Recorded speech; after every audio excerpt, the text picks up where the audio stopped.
G11 to report to the tent, please. Call tent. G11 boys and girls. 60 meters dash.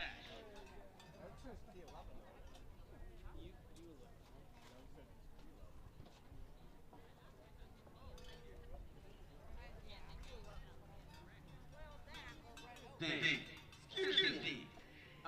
Boys and girls, you 11. 60 meters, please report to the tent. Over here with Brian. To check in. Thank you. I am. Yeah. Show up and show them.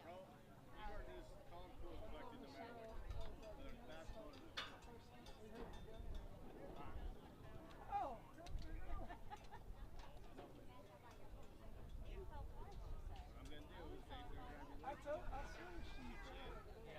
She said she did. I didn't see it. Yes. She stumbled down. Yeah.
Hello and welcome back to the Sunday evening session of the Hartford Nationals conducted by Move United. We are here in Grand Rapids, Michigan at the Athletic Complex at Calvin University. I am Amanda McGrory, four-time Paralympian, and I am joined this evening by Shelly Irwin. Hello, Amanda. I am so honored to be next to a para-Olympian. Everybody has their dreams, and you had yours and achieved it. Congratulations on all you have done. And let me just get the first question out of the way. What do you do with all your medals? Oh my goodness, so that is such a great question, and actually you would probably be horrified to know this, but they used to live at the bottom of my basement stairs in a reusable shopping bag because I use them for a lot of events, and it was an easy place for me to keep them, to grab them, and to be able to take them places. But now as the archivist for Team USA, I have access to a vault.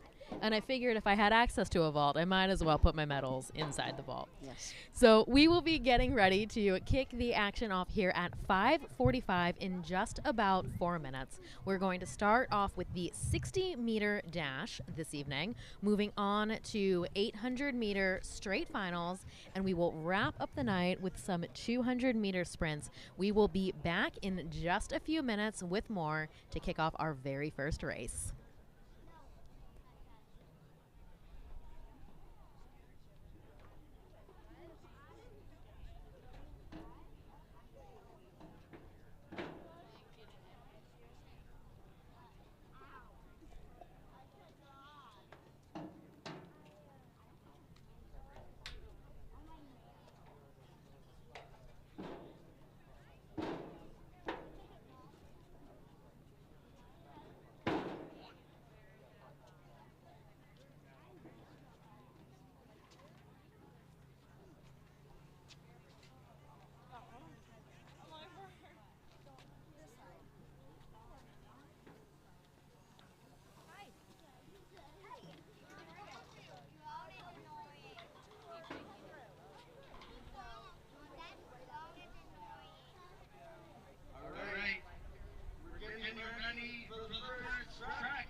So we are kicking off the action here at Move United Nationals for our second track session of the day.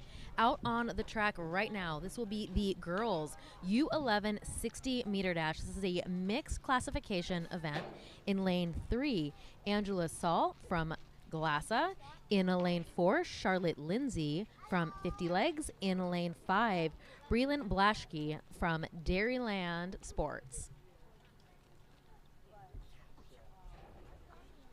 Lined up and ready, and they are off on the start line in lane 4. That's Charlotte Lindsay pulling ahead, the only T64 athlete in this event.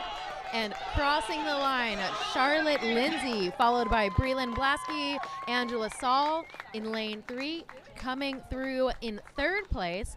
All of the athletes in this event competing in different classifications. So that was 3 gold medals up on the line and 3 brand new national champions in the under 11 60-meter dash. Does that mean lives are changed tonight? Absolutely. It is amazing to come into this event and be able to come home, to go to bed in your hotel room tonight and call yourself a national champion. Will there be other competitions for, say, these 3? Tell me how that works. A lot of the athletes are competing in multiple events here. Everyone had to qualify at a Move United sanctioned competition in order to be able to compete here at Nationals. So it really is the best of the best from around the country in each of these classifications and age group. And we are already moving on to the next event, and this is the boys under 11 60-meter dash. Lane 2, John White. Lane 3, Ward Goldsmith. Harris Krug in 4, Creed Evans in 5, Amarius Jones in 6, Maddox Malo in 7. We've got a close 1 and 2 right now, but it looks like that is going to be lane 4, lane 3, and followed closely by 6. Harris Krug taking first across the line. Ward Goldsmith second, Amarius Jones in third. Another mixed classification event here. So all the athletes out on the track together, but not necessarily racing against each other here. Talk to me a little bit more about what that means. So all of the athletes that are competing at Move United Nationals have an impairment that makes them eligible for Paralympic classifications. It is a 3-part classification system for these athletes. They get a T or an F for track or field. And then the tens digit of their classification denotes the type of disability, type of impairment that they have. The ones digit denotes the severity of that impairment and how much it affects their performance. So that was a mix. We had 2 athletes in the T37 classification, a 38, 2 36s, and so one of the really great things about coming here and coming to nationals is that even if there aren't a lot of athletes in your specific classification, you still get the opportunity to compete against other athletes who are of a similar age group and a similar speed as yourself.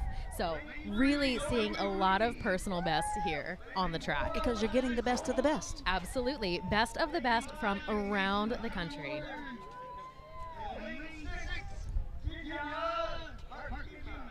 So getting ready for our next event. This is also going to be a mixed classification 60-meter dash. Penelope Fernandez in lane 1. She is the only frame runner in this event. Lane 2, Zoe Rooney. Eliza Cole in 3. Mason Kronmuller in 5. And in lane 6, Divya Harkema, racing in a racing chair as a part of the T33 classification. So you can see there is an empty lane, and that is because Penelope Fernandez, using the frame runner, gets 2 lanes. In order to give her a little bit more room, the frame runners are pretty wide, the lanes are pretty narrow. So taking off with an early lead here, that was Mason Kronmuller in 5. Eliza Cole in 4, Zoe Rooney there in 3. Really tight first 2 across the line. This is Zoe Rooney coming now. 11:45 for Eliza Cole. Right behind her, Mason Kronmuller with 11:60. Zoe Rooney at 16:50. This will be Divya Harkema from Team Michigan, a local athlete. Well, go Michigan. I'll say that selfishly as we're here in the own backyard. 60-meter dash, you don't want to blink. Because there is no time for mistakes here. You hear the gun go off and you have got to be ready to go. And look how close that finish was between Mason and Eliza. Racing in different classifications. Mason is T38, Eliza T37. So all of the athletes in that event, different classifications, racing against each other for the gold. But you can see how much it really pushes you to have someone else right there. Will we see more frame runners throughout the evening? We will see more frame runners later on this evening. There is not a frame runner event for the 800 meters, but at the end of the night, when we get to the 200s, we will see more athletes in the 71 and 72 frame running classifications. More 60-meter dashes coming up. This is going to be a pretty full heat, another mixed classification event, so a lot of medals on the line. Because they're all finals. These are all Amanda? straight finals. All of the 60 meters are straight finals, and all of our 800 meters are also going to be straight finals, so we have some packed heats later in the night in the 800. But for this 60-meter dash, this is boys U14 and classification T40. We're going to have Manuel Crespo Torres in lane 2, Bennett Miser in 3, Mikhail Kentuckan in lane 4, Landon Healy in 5, Isaac Burke in 6, Rishi Uptahai in 7, and Andrew Reingerson in lane 8. How are the lanes determined? For these events, it is mostly a random draw, random pool. For the mixed classification events, oftentimes for the longer distances, when there is a turn involved, the fastest times will be in the center of the track, and usually the center of the track is where you want to watch for the fastest qualifying times coming into this.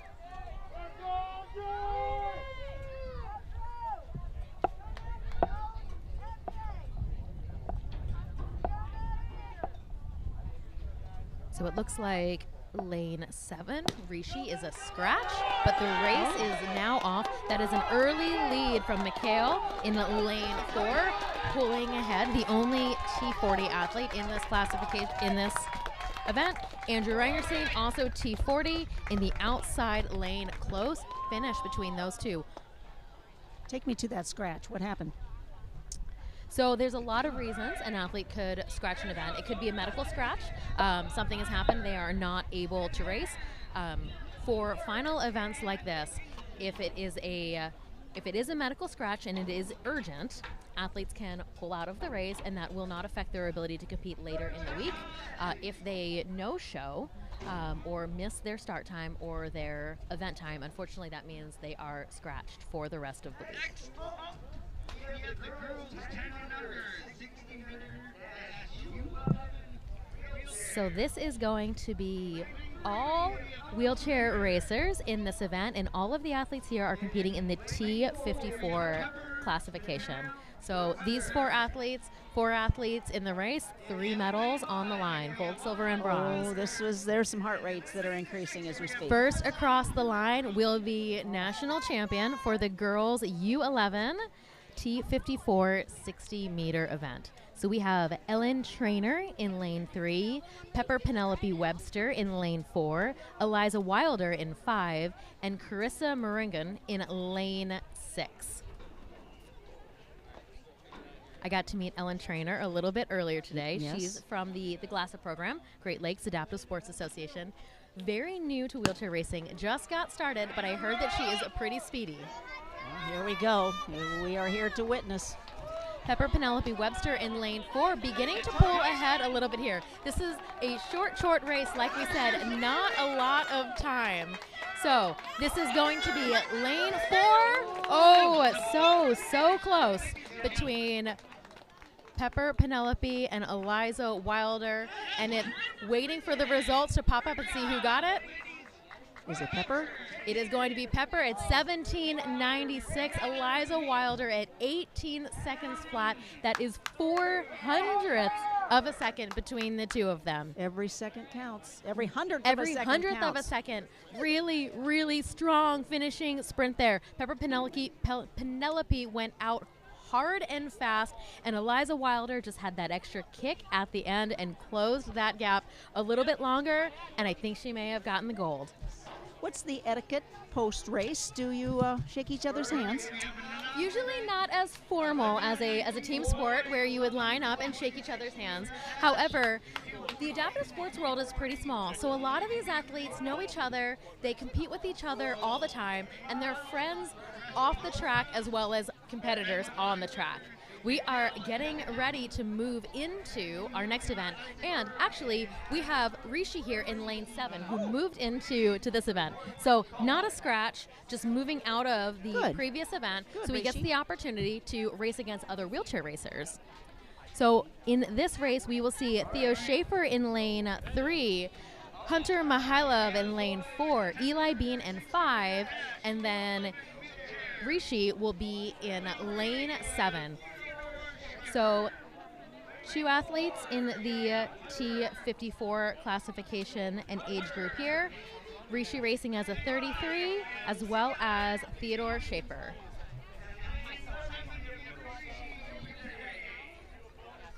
Another mixed classification event here. So there are 3 gold medals on the line for these 4 athletes. Guys under 10, do it. This is really good start from Hunter Mihailov in lane 4, looking really strong, coming into the finish with a dominant lead. He will take the gold for the T54 classification. That is Rishi in lane 7, and now close together. Lane 5's gonna get it first though. Eli Bean, followed closely by Theo Schaefer. And they're all getting gold medals. That was 3 gold medals and a silver in that event. Nice. So lots of opportunities for medals here at the Hartford Nationals, and opportunities for athletes, even if there aren't a ton of athletes in their classification or age group, to get the opportunity to race against other kids as well, which is huge for a lot of programs and a lot of athletes who spend a lot of time training by themselves or with middle school, high school programs and don't get a ton of opportunities to compete with other kids who have disabilities. Man, how would you describe tonight's weather? Is this good racing weather for an evening competition?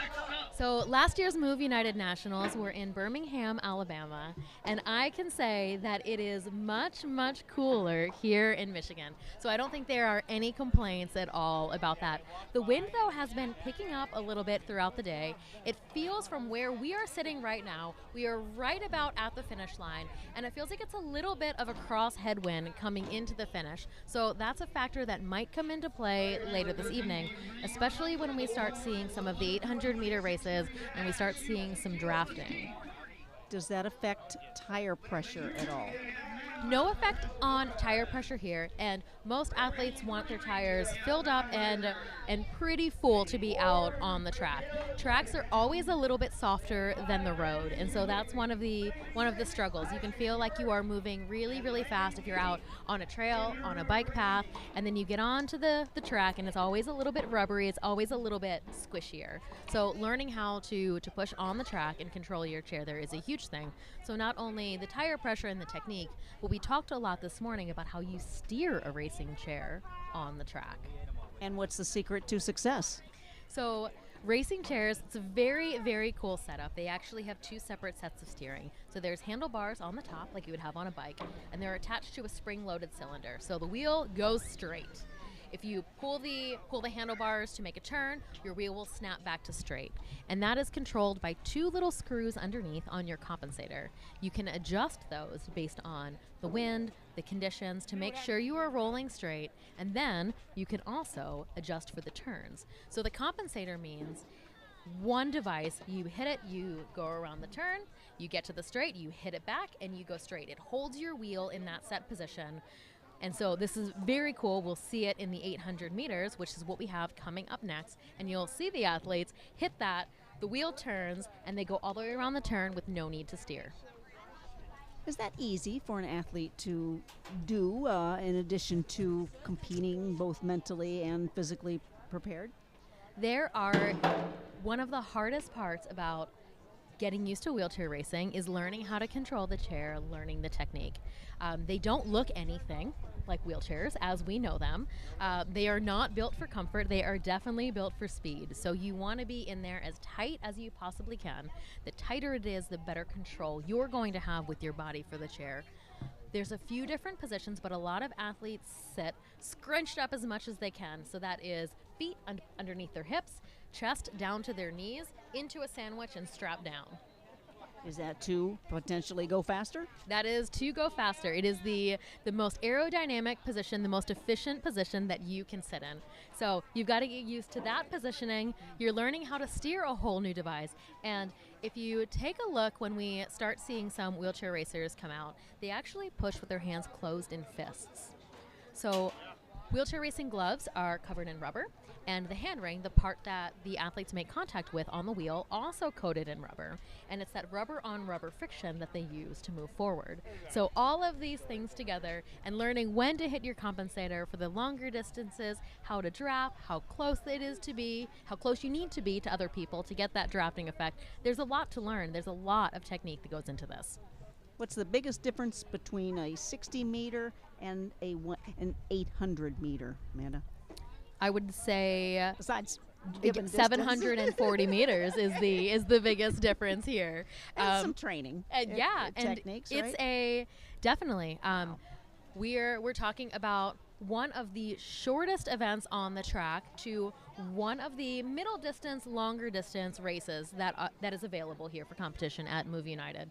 So the 800 meter, I like to think of it as a really, really long sprint.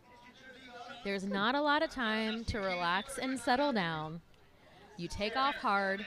You've got maybe 300 meters or so where you can get into a groove, relax a little bit, and then you've got to be ready to sprint for that finish. So at the highest levels, and you're talking about Paralympic wheelchair racers, Paralympians running the 800 meter, it looks like a full out sprint start to finish. The faster you are off the line, the better position you're going to put yourself in, and when you hit the bell lap, 300 meters later, you have got to be ready to sprint and ready to go. You kicked off Friday night. How's Michigan treating you, Amanda, and the team? Obviously, this Hartford Nationals choosing West Michigan for a couple of years. Yes, this is the first of 2 years that the Hartford Nationals will be here in Grand Rapids using all of the same facilities next year. So we'll be back at the track at Calvin University next year. And so far things have been great. I've been enjoying my time here. They say Midwesterners are the nicest people, and it's hard to disagree with that. I lived in Illinois for a long time and definitely miss some of the Midwest hospitality. So it's nice to be maybe not back home, but close to where I lived for a long time. And lots of sports this week. So many sports this week. So the Midwest Tennis Tournament happened earlier this week. Back to work. And this looks like it is a rerun of Event 19, the boys 14, U14 and T40 60-meter dash. Not sure what happened on the first run. I wonder if maybe they didn't get good times. But rerun of that event and waiting for the results to pop up on the screen for us. So reruns happen. Reruns do happen. If there is a false start from an athlete, that won't trigger a rerun. So this must have been... This was the Rishi event. Yep. Who was not in that first one.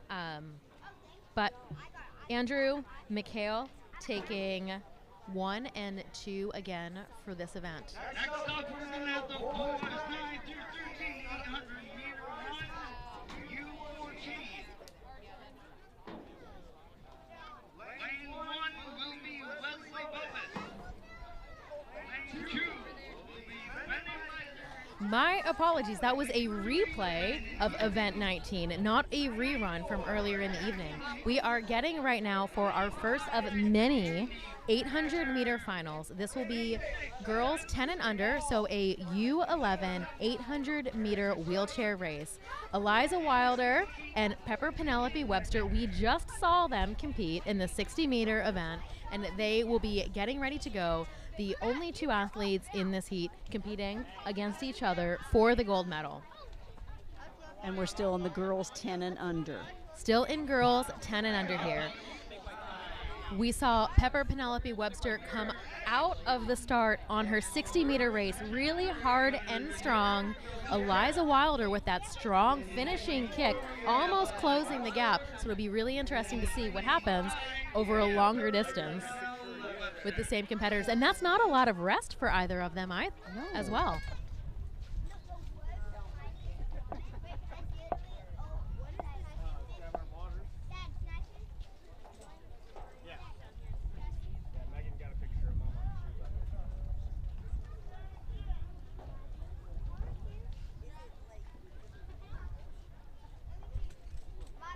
I'm kind of nervous for them.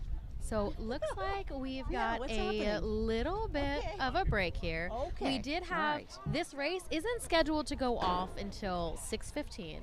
So we've got a little bit of time. They won't Okay. run early, and especially because these 2 athletes just raced at 5:55, it is likely they're going to give them a little bit of time, catch their breaths, get back to the call tent, and get ready for this 800-meter event. So we will be back with you here in about 10 minutes, 6:14, to get ready for our next event and our first 800-meter race of the evening.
Michigan Sports Commission and Merit Pride, we would like to thank our sponsors, many of whom are here this week. The Hartford No Care Rehabilitation Iron CDV Foundation, Hammerman Powerland Us Foundation, LMCU, Serve You Success, YMCA, Acrisure, Challenge Athlete Foundation, Gatorade, Eagle Sports Shares, Purple Foundation, Fairlife, Light Bulbs, Automac, Titan, Consultants of Michigan, and Business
And we are ready to get back to the action here on the track this Saturday evening session of the Hartford Nationals conducted by Move United. This will be, Sunday evening. This will be our first of 17 800-meter events going this evening. This is Eliza Wilder in lane 4, Pepper Penelope Webster in lane 5. We just saw both of these athletes less than half an hour ago competing in the 60-meter event, and this is a big change from 60 meters. Sorry, 800 meters, meaning how many times around the track? This will be 2 full laps around the track. They are just coming out of the first turn now, and this is the break line. So 800-meter athletes start in their lane as soon as you pass the break line and it is clear to your inside. When you can move in safely without impeding another athlete, you can move in to lane 1. Because that's part of the strategy. The inner circle gets you the... It is part of the strategy, and the closer lanes, lane 1 is less distance than lane 2, especially around the turn. So this is strategy to be inside on the inside of the track as soon as you can get there. And we see them still pretty close together. Oh, they are. Not close enough to really be drafting, but we saw a very close race from them in the 60 meter earlier, so expecting this to be pretty evenly matched as well. And Pepper won that, correct? Pepper won that. She went out really hard from the start. Great speed off the line, but Eliza Wilder had an incredible kick to the finish. If the race was a little bit longer, we may have seen a flip in the gold medals here. So both of these athletes are ready. 1 medal each. Well, that's a silly question. How important is arm strength at this point? So a lot of this is just about speed. It's about efficiency. It is about that stroke and the technique. We have the bell lap. That is Pepper Penelope Webster in lane 4, pulling ahead a little bit. Eliza Wilder just behind. You heard those bells ring close together, and this is it. Last 400 meters to go. So 4 athletes, a lot of wheelchair racers, and especially younger athletes, don't do a ton of time lifting weights, spending time in the weight room, bench pressing, any of that. They spend a lot of time building functional strength in their racing chairs. Doing their sport. Exactly. So the muscles that you use to push a racing chair are a little bit different than anything else. So the more time that you can spend in your racing chair and getting those reps in, the more comfortable you're going to be with the stroke, with the steering, and then even with the position that you're sitting in. You can see how tight the athletes are in the chairs, and these are not built for comfort. So for a lot of athletes just starting out, a big part of racing is just getting used to being able to sit like that for 5, 10, 15 minutes at a time. Looks like Eliza's 10 years old and Pepper's 8. Not a lot of difference, but yeah. Pretty evenly matched here. And great to have some competition out on the track. Eliza Wilder, coming from the Lakeshore Foundation in Birmingham, Alabama, the host of Nationals the past 2 years, and Pepper Penelope Webster from the Bennett Blazers, one of the teams that has been around forever. My guests earlier today, Tatiana McFadden and Daniel Romanchuk, both former members of the Bennett Blazers. They raced here when they were kids. Daniel told me he went to his first junior nationals at 7 years old. So such history. What's so happening? much future for these athletes at the Paralympic Games. And we've got Pepper really pulling ahead here, 20 meters to the finish and crossing the line with her second national championship this evening. This is Eliza Wilder up to the finish line now, finishing really strong, still looking very smooth. Because you don't want to give up. And I misread the helmet numbers. Eliza Wilder taking the gold in this. We flipped with Pepper Penelope in second. Well, congratulations, Pepper and Eliza. Job well done. Lives again to be changed. Absolutely. 1 national championship for each of them, and I am sure we will see more of them later this week as well. We are getting ready for our second of 17 800-meter event. This one will be the girls U14 800-meter run. All of the athletes in this event are ambulatory. It is a mixed classification event. In lane 3, Eliza Cole. In lane 4, Lydia Higgs. Lane 5, Hayden Fletcher. Lane 6, Mason Kronmuller, making their way to the start line now. And in just a moment, we will be joined by a special guest. So 1 second here for us to reset, and a surprise coming soon.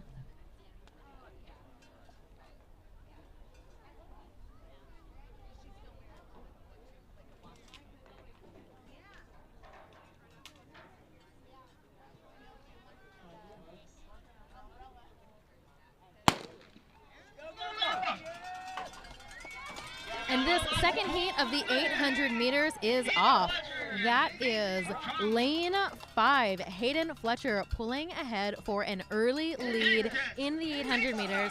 I'm Amanda McGrory. I am here with Shelly Irwin, and we are joined now by Susanna Scaroni, 4-time Paralympian, Yeah, 4-time Paralympian. 6-time Paralympic medalist. Yes. And helping out with some events here this weekend at Nationals, but you competed here years ago when it was Junior Nationals as a part of the Parasport Spokane program. Yes, back in 2001, my very first Junior Nationals, as you said back then, in Hartford, Connecticut. First time really traveling over the country. I was inspired by so many adult athletes, and it's incredible to get to be here today and be that person on the other side that people are coming up to asking, okay, what size tires, my competitors loose, like all these questions that I always had, and get to be the answer this time. Yes, you are a defender of what? The Boston Marathon? Yes. That was a great day for me back in April of this year, so really happy with that, and equally happy, honestly, to be here today and give more back to the sport that helped me get there. Right. What was it that drove you to be this successful? What was it? Was it mental? Was it, I've got a talent, a physical talent? Do I tap into that? What makes you you? I think what makes me me is that I really enjoy wheelchair racing training. And so I am a big fan of the day-to-day processes, the little small goals that I set for each workout. I get a lot of reward from those. And then being surrounded by incredible athletes from the time I was 10, including Amanda McGrory, who's sitting next to me, while I was a kid, but then also when I got to higher level at the University of Illinois. I can't even tell you how much I learned from other professional athletes, and those all go into what makes me me today. And back out on the track, all of our athletes onto the bell lap of this 800-meter event. Susanna, you know a little bit about running the 800-meter. What does this take? Oh my gosh, the 800-meter is an incredible race. So the 800, it's a time trial that you also need to take at least a breath of pace on yourself. So I've known that, like, you go out hard, you maybe take a breath of pacing yourself, and then you go hard again. And so I also know in this race you don't give up. Anything can happen at that end stretch. You test your endurance, you test your body, you test what other people's strategies are. And sometimes that can lead to a really successful race for you, like it did for me in Paris this year. Yes, absolutely. Picking up your first Paralympic medal in the 800-meter event in Paris, which is a huge, huge achievement. And I always describe this as a really, really long sprint. So, two athletes here, just under 200 meters to go. What are you doing to set yourself up for the best finish in an 800-meter after you've gone 600 meters and you are feeling it? Exactly, because this is a 200 meters is pretty far to go, honestly. And so you feel like you're dying, but you want to just tell yourself, just 200 more meters, you get economical, but then your fast speed, your fast cadence is what you focus on. And that's where you draw really deep into your training, your ability to say, like, I know I'm ready for this. I'm just going to keep my cadence up as much as I can and finish as quickly as I possibly can. So much of racing is the mental side and trusting your training and knowing that you've got it in you. So top finishers coming through now. Lydia Higgs with 2:44.46. Just crossing the line, Hayden Fletcher at 3:45.70. Very, very closely followed by Eliza Cole at 3:15.51. Coming across the line right now, looking really, really strong. That will be Mason Kronmuller in 4th. So this is another one of those mixed classification events. 3 gold medals on the line for this event.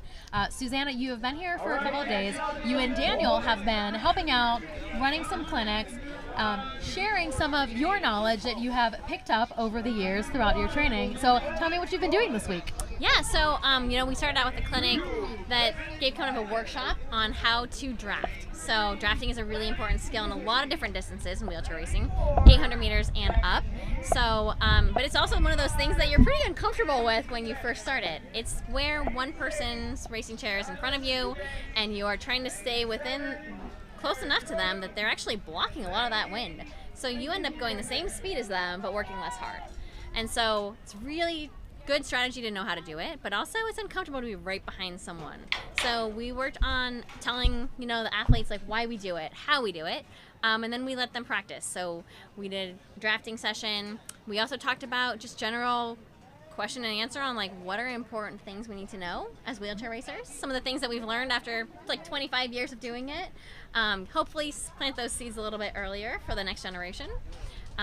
Today we've just kind of been around and like answering all kinds of equipment questions. And we have the Wheels for Change has a really cool checklist of, do you know what size of tires you're using? Do you know how to inflate your tire with your pump? And all those small little variables that go into doing those tasks often result in, oh shoot, I actually don't know how to use this adapter that's in my bag. And so just going through all those things on how to be successful at practice every single day. And we've been busy doing that. And so many of those are things that you don't even know you need to know them until you need to know them. Exactly. So being prepared is such a big part of that.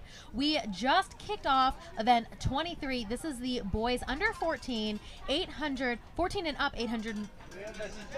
Boys under 14, 800 meter run. This is a full race, mixed heat. Lane 1, Wesley Bobus. Lane 2, Bennett Miser. Lane 3, Landon Healy. Lane 4, Jackson Higgs. Andy Backner in 5, Silas Eubanks in 6, Harris Krug in 7, Lincoln Beckner in 8. Already well into their first lap of this 800 meter. The hardest part of the 800 for me was always the start. Why is that? Because of your mental or your physical? Just getting moving and overcoming that rolling resistance in the racing chair is something that I really had a hard time with. And Susanna and I, very similar athletes. Yep. We are all efficiency. So Yes. once we get moving, we can go forever and ever and ever. But it's getting moving that is the hard part I have to sometimes. ask you who's fastest. Oh, I'm sure it's Amanda off the start. And that's a great point because yesterday at one of our sessions as well was starts. Yes. It's something that's so essential in so many races, especially those shorter ones like the 400, 800, 100, really. And how to like get your racing chair accelerating. So that's really different than what we're doing at that economical, efficient phase when we're at a higher speed. And so it's really just, it's a different type of technique. It takes so much practice. Sometimes you can do it a long time and you're still trying to figure out how to do it better, like wheelchair racing in general. But we're trying to get the athletes able to like take short, fast strokes, get their hands just back on the hand ring. Sometimes they get so focused on going into their really long, beautiful stroke, but on a start, we don't want to do that yet. It's time off the ring is usually slowing us down at that point. And it's something you think about a lot for short distance races, for the 100 meter, the 200 meter, the 400 meter, but in wheelchair racing, athletes get up to speed so fast and they hold such high speeds. Even in something like a 1500 or a 5000, your start can make or break you and make or break that event for you. So it's something that is so, so important. And do you want to cross the finish line at full speed? Yes. Yes. I mean, You'll pretty much always cross the finish line at full speed. Always, say. every time. Yeah. Yeah. If you're Susanna, you're going full speed 100% every second of the event. That's true. Yep. And like Amanda said, like that start, if in any race distance, like you can get dropped by a large group of athletes if their start is better than yours. So really, we're really focusing on that, and as athletes. so equipment matters. Oh yeah, equipment definitely matters too. And for anyone who is here at the track or coming to the track, you have some equipment to test out over at the tent. But right now we have an exciting finish coming up in this boys 800-meter run. First athletes coming across the line now. That is Landon Healy from PCAS, 3:24.53. Harris Krug from Bennett Blazers, just behind at 3:26.51. This is a mixed classification event, but our third finisher across the line for this 800 meters will be Jackson Higgins from Okasa at 3:49.28. Well done, gentlemen. Where's Okasa? Oklahoma. Makes sense. Yeah. Rest of the athletes coming in across the line now. Andy Backner, part of the Courage Kenny Blizzards, 3:57.03. Wesley Bobus from the GLASA program. Lots of athletes competing here as a part of Team GLASA. They're not from Michigan, but not too far away in northern Illinois. In fifth, Bennett Miser from Courage Kenny Blizzards at 4:14. And coming strong up to the finish now will be the final athlete in this heat.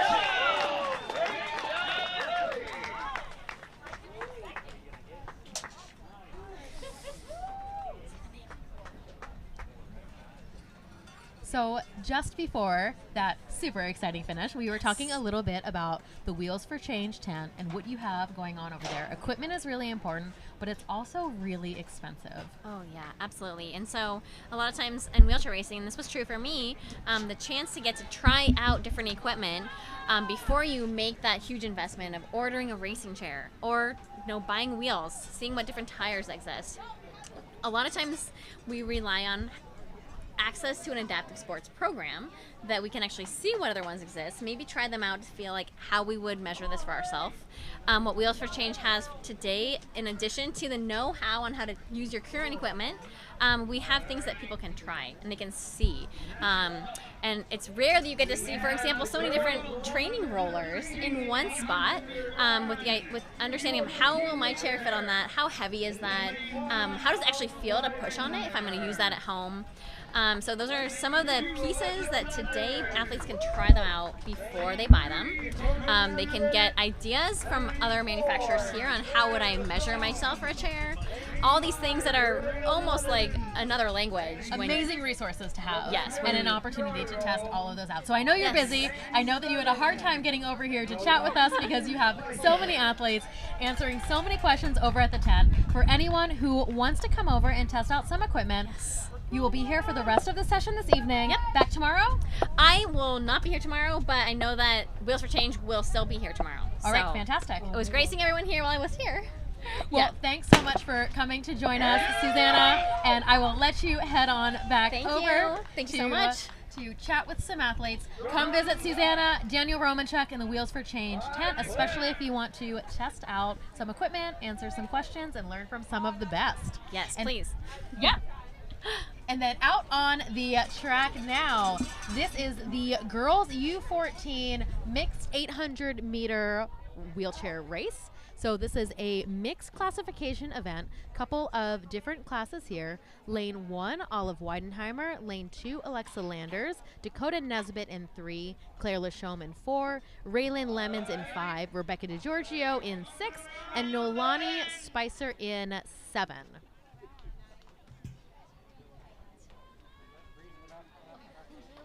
Three different classifications here, so that is 3 gold medals on the line. Lanes 1 through 5 are all competing in the same age group, same classification for 1 gold medal. So this is going to be an exciting race.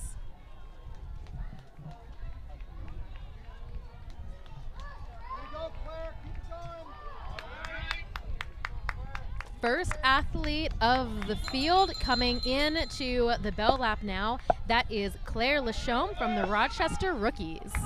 What's it like to hear that bell?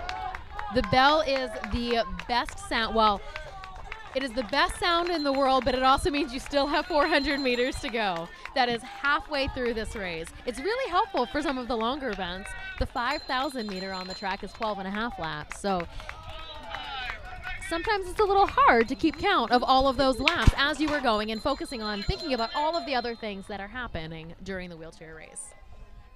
So the bell is a welcome sound for everyone. It means you are halfway done, but not done yet. Got to keep moving. So there's still that pacing, but still that urgency to finish as strong as you can. Still pacing, and definitely we'll see a lot of athletes with that final finishing kick really picking it up on the final 100 meters. And the wind has just picked up again. So this is a pretty strong headwind into the finish now. That means the back stretch is the easy stretch, and athletes are really working coming up into the finish. Claire Lachaume here, lane 1. Opened up a pretty big gap early on, holding that lead, and it's starting to get to her a little bit. You can see hands start to slow down a little bit, but here's that final finishing kick all the way through the line, looking really, really strong for the last part of that race. So that will be Claire Lachaume, national champion in the girls U14 800 meter event. Is there a strategy to look behind you when coming to the finish line? I think that there's a tendency and a desire to look behind you, but any time that you are looking behind is time that you are not looking forward, and that's an opportunity to get past on the line. So you will see athletes sometimes early on in races take a look, raise their arm, see if they can see someone behind them, but on that final finishing stretch, it is just you, and you've got to tell yourself there is someone right on your tail. That was too close to call coming across the line. Claire Lachaume, 2:45.40 for first in the T54 classification. Dakota Nesbitt, silver for the T54 classification, and Raylyn Lemons in third. Alexa Landers finishing fourth here. There's also 2 additional classifications. Nolani Spicer competing as a T33 and Rebecca DiGiorgio as a T90 in this event. Do we then say gold, silver, bronze? It is gold, silver, bronze. And what would be the next step for the gold? For the gold, could possibly be competing in just a couple of weeks at USA Track and Field National Championships in Eugene, Oregon. There are tight and pretty difficult qualification standards for athletes to meet there, but that is the next step on the path for anyone who wants to compete internationally or go to the Paralympic Games. To qualify for USA Track and Field National Championships, get some experience there, and with some good finishes, some time standards, the potential to move on to a national team and compete at World Championships or the Paralympic Games. Next one's coming up in Los Angeles in 2028. So a few years still for some of these athletes to get some training in, work on skills, technique, increase speed, and we may see some of these athletes competing in LA at their first Paralympic Games in just a few years. And what was your first Paralympic game? A very long time ago. I competed in Beijing in 2008 when I was 22 years old. So I started competing years ago when it was called Junior Nationals here. In 1997 was my first one, Mesa, Arizona, and competed for years all the way through high school. I went to the University of Illinois on an athletic scholarship, and then made my first Paralympic team in 2008 when I was 22. So this really is the starting point for so Yes. many athletes. And you were involved in these nationals. I was Of as an course. athlete for years, just like Susanna Scaroni, who we just heard from, Tatiana McFadden, Daniel Romanchuk, Paralympians, all gold medalists who have competed at the Paralympic Games, got their start competing here at the Hartford Nationals when they were junior level athletes.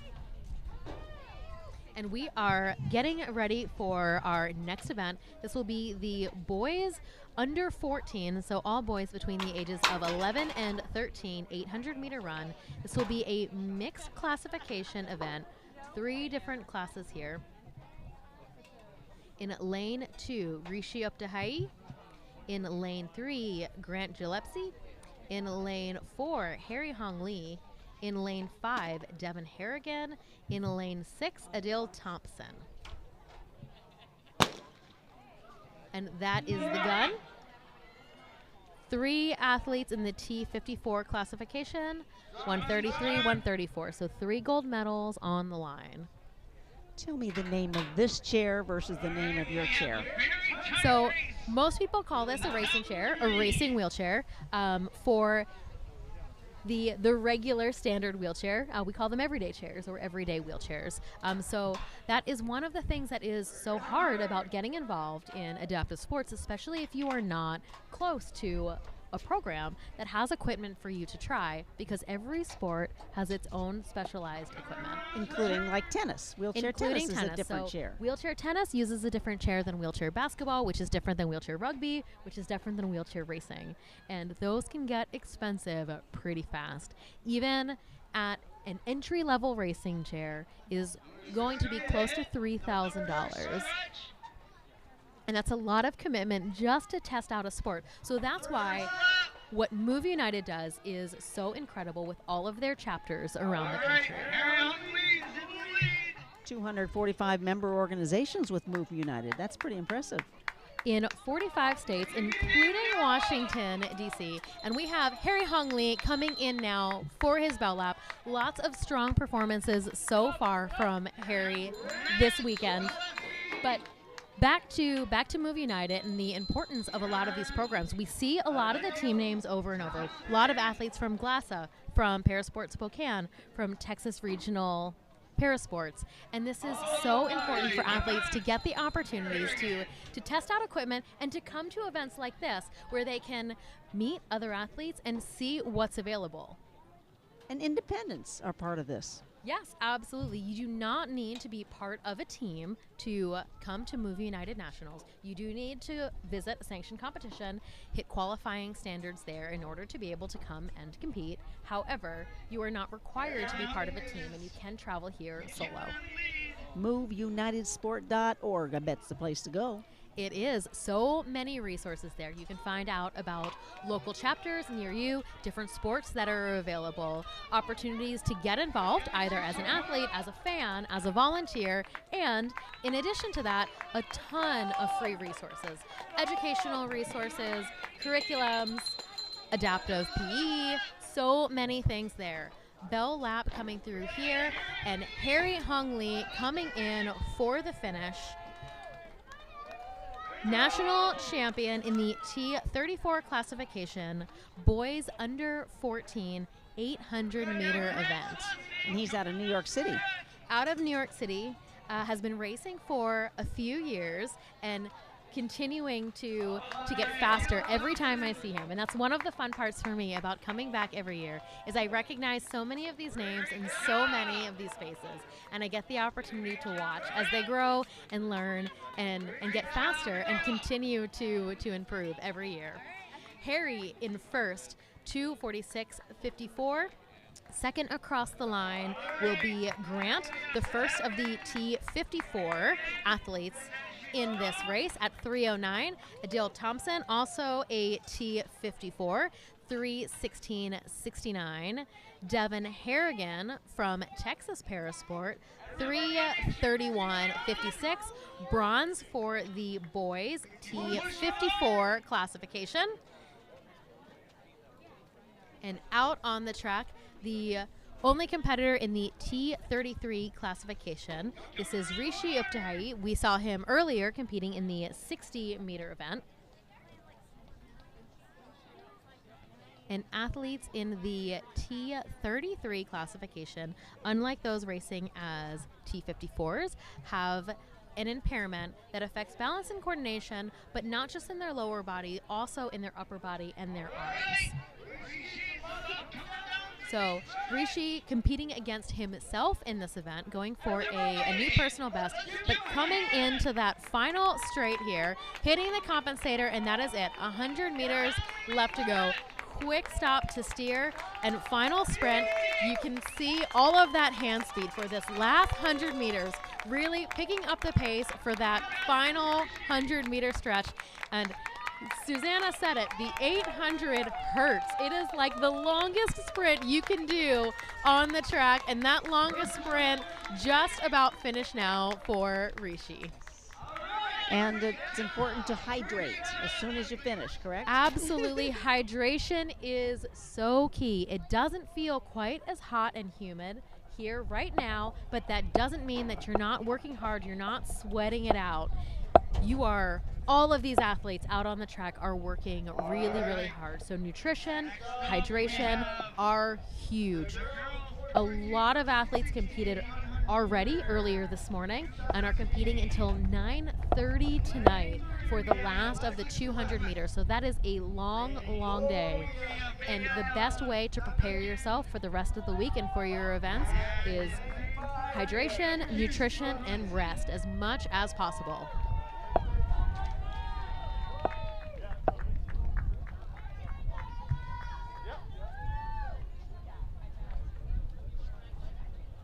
I'm very impressed that these are so back-to-back and so organized, and we're right on schedule. And right on schedule tonight, and it is a lot of events and it is a lot to manage. The team at Move United does such a good job setting up and managing so many different events at so many different venues. Track and field running through tomorrow morning, but there's also shooting kicking off tomorrow. We've got bocce for the first time. So many different sports. And the great thing about the way the schedule is set up, the goal is to give athletes the opportunity to compete in as many different sports throughout the course of the week as possible. So as long as athletes have hit a qualification mark at a sanctioned competition, they can come and compete in as many events and as many sports as they would like. This next event is off. This is the girls U17 800-meter run. This will be a mixed classification event. Alexis West in lane 3, representing the T37 classification. And then in 4 and 5, Isla Duncan and Kirsten Brunson, both in the T64 class. Athletes running in the 60s use lower limb prosthetic legs. Athletes competing in 64s have one prosthetic leg below the knee, so they run with their biological knee and have a blade foot on one side. I was talking earlier, my co-host, Derek Smith, also in the T64 classification. He throws and does long jump, but we talked a lot about learning to run on a blade because it's very, very different. And what he sees a lot from young athletes is not driving down, because you don't have calf muscles and you don't have lower leg muscles on that side. You've really got to push down from your quads, from your thighs to generate that power. And when you generate the power, you get a little bounce and a little spring off of that blade. Is it more common to see one blade or two? So unilateral versus bilateral. Different classifications for each.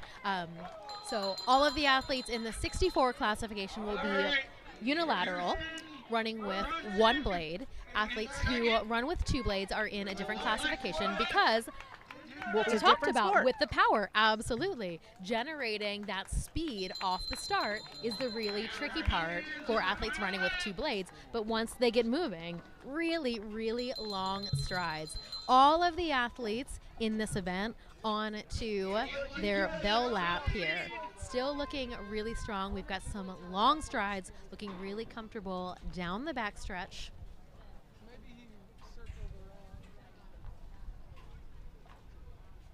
And again, the wind probably not an issue with this.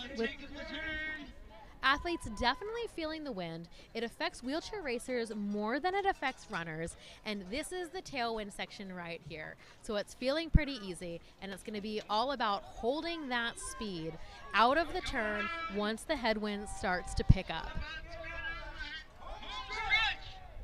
Coming into the home stretch, just over 100 meters.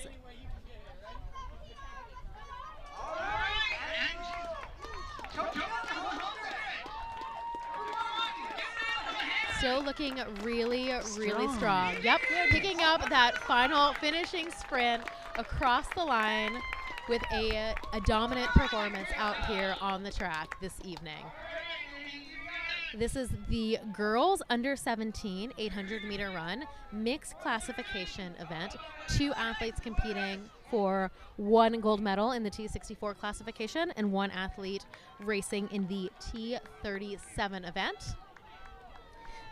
Isla Duncan taking the gold medal, new national champion in the 800-meter event for her classification. Kirsten Brunson coming up that final straight now. Silver medalist for the girls U17 800-meter event in the T64 classification. And into the final stretch is Alexis West from the Pennsylvania Center for Adaptive Sports, running as a member of the T37 classification. Athletes who compete in the 30s have an impairment that affects balance and coordination. Most of these athletes have a diagnosis of cerebral palsy or something very similar.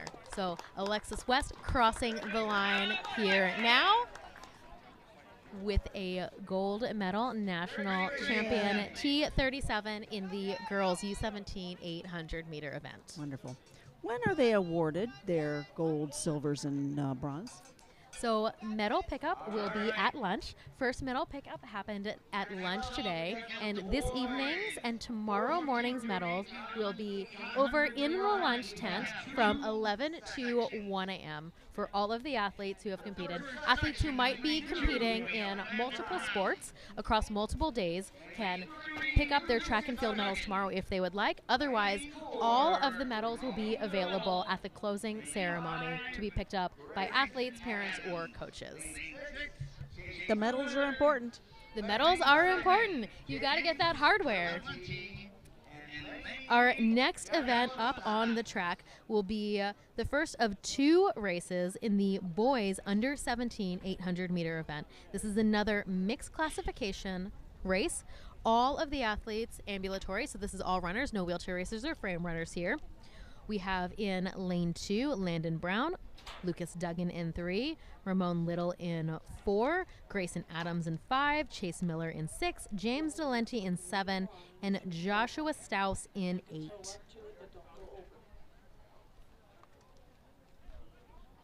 Getting set and lined up here. And unlike the shorter races and the 400-meter race that we saw earlier today, the 800 and up are 2 command starts only. So athletes don't get the set in between the on your marks and the gun. I have to ask why. That's the way it is. That's just the way it is. I don't really know why. That's just the rules. So after the first turn, athletes can cut in to lane 1, run a shorter distance. Those inside turns shorter than the outside turn, so great strategy to be able to cut in as soon as it is clear inside. And a huge mix of athletes here in different classifications. From 30, 37, 64, 45. Wow. Yes. So 4 competitors in the T37 classification: Landon Brown, Lucas Duggan, James Delaney, and Joshua Staus. Raymond Little, the only T64 single-leg amputee racing here, and you can see him in the blue shirt on the screen now. And that is Grayson Adams in the lead in lane 5. Really, really strong race earlier this morning for Grayson Adams, with a gold medal in the 1500. Back this evening for an 800. So that's a busy day. Busy must be his best.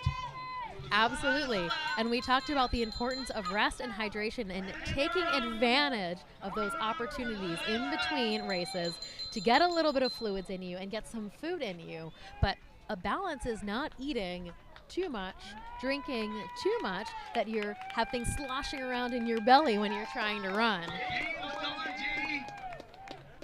So this is a great opportunity for athletes who do possibly want to go on and compete at an international level, because there are track events all times of the day. And when you're dealing with time changes and different foods and trying to get yourself on a schedule, this is great practice for that. Grayson Adams now coming up into the final stretch, less than 100 meters to go, still looking really, really strong. 45 classification that Grayson runs in athletes who have a impairment that affects their upper body. And he's independent. Independent here on his own, not with a team, and that is Raymond Little, also independent athlete, coming across the line second. Both of those athletes in different classifications, so not competing against each other, but each picking up a gold medal in their respective classification in this event. Do your athletes get track time to practice? Yes, there is track time to practice. There was open track earlier in the week before competition began. And before each competition session, there's about an hour of track time for warm-ups.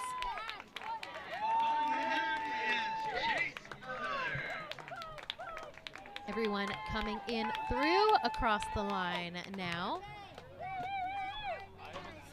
Grayson Adams, 2:22.50. Raymond Little, 2:29.92. Lucas Duggan, 2:48 flat. Landon Brown, 3:09.99. And Chase Miller, 3:19.78. How much Josh Staus on his way up to the finish line now in the T37 classification. How much does the applause matter? Sometimes the cheers from the crowd can really push you through that last final finishing sprint when you're feeling the burn and when it's really hurting. All 7 finishers across the line here. Joshua Staus at 3:44.85. And heading on to the second of 2 finals. And that is because of the size? That is because of the size. Second of 2 finals for boys under 17 800-meter run. Another mixed classification event. So we'll have 3 athletes in the T35 classification here. Cole Morlock in 2, Declan Barbazat in 4, Landon Noonan in 5. Chase Merriweather, you asked about athletes who run as bilateral amputees. Chase Miller in the T62 classification, running on 2 blades in lane 2. And William Gephardt running as a member of the T45 classification in lane 6.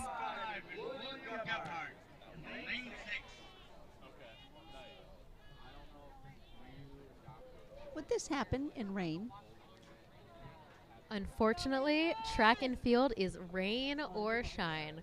We will stop for lightning for safety, but if it's just raining and just wet, unfortunately, you are out on the track and you are racing. Chase Miller with a really, really strong start. We talked about generating power for athletes with 2 blades and how important it is to really drive down to get that speed off the start. And then once bilateral amputees, double blade runners are up to speed, you can see how long Chase's strokes are. Looking really good and really strong here, off to an early lead. The only T62 athlete in this event today, so looks like it's going to be a gold medal for Chase, but you still work for he's it. definitely giving the rest of the field someone to chase right now. Coming out of that second turn and into the straight for the belt lap. Wow, beautiful. Such a strong start for Chase. This is going to be all about maintaining that speed throughout the next 400 meters. And there is the bell for Chase. 400 meters to go. William Gephardt here, wearing 6.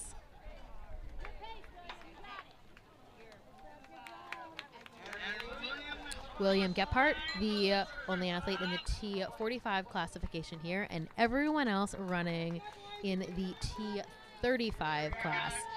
That was Cole Morlock and Declan Barbazat, both representing PCAS, Pennsylvania Center for Adaptive Sports, coming through in the yellow jerseys on their bell lap now.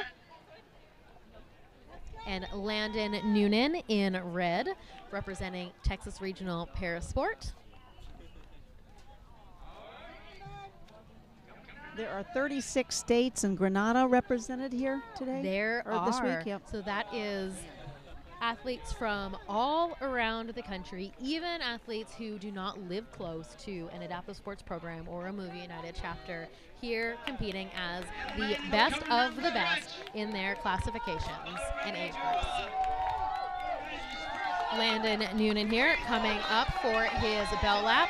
Chase Merriweather, strong finish there.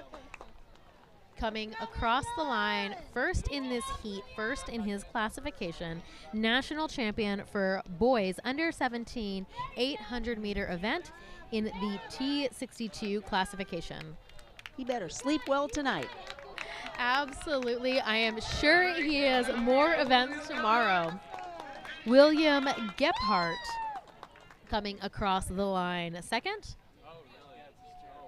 Chase Merriweather at 2:26.63.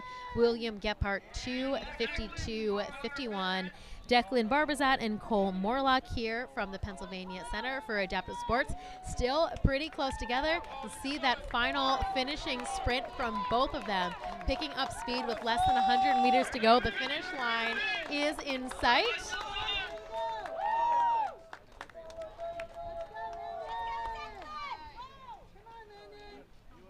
And that is Cole Morlock and Declan Barbazat.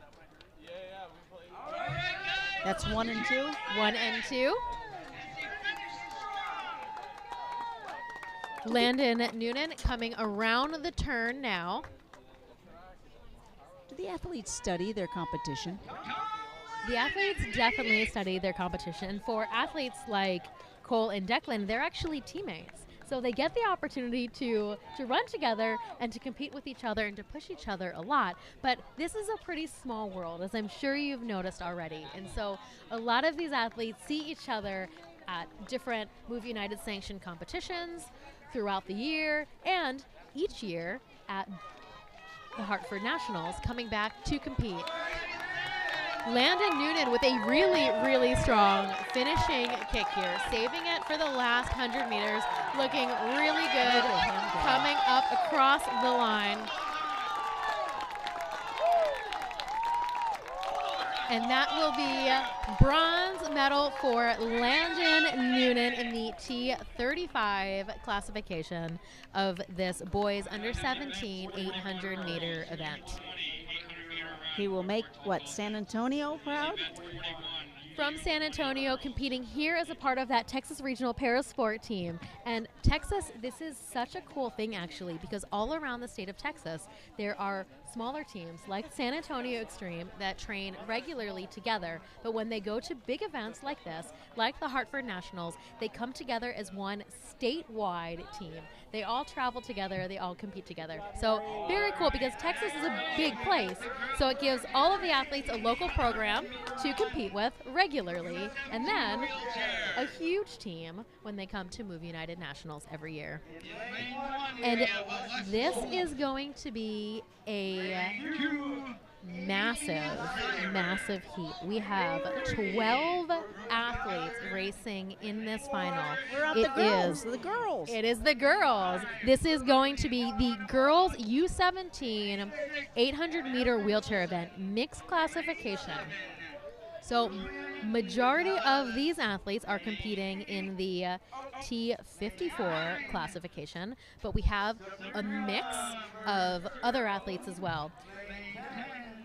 Mary McDonald competing as a T53, Margaret Shannon as a T34, but going across the line. And unlike the other events we've seen so far, because there are more athletes than lanes, in this particular event, they are using the waterfall start, which is something you don't see too often in the 800-meter event. So instead of the athletes being required to stay in their lane throughout that first turn, there are 2 waterfalls here, and the athletes can cut in when it is clear off the waterfall.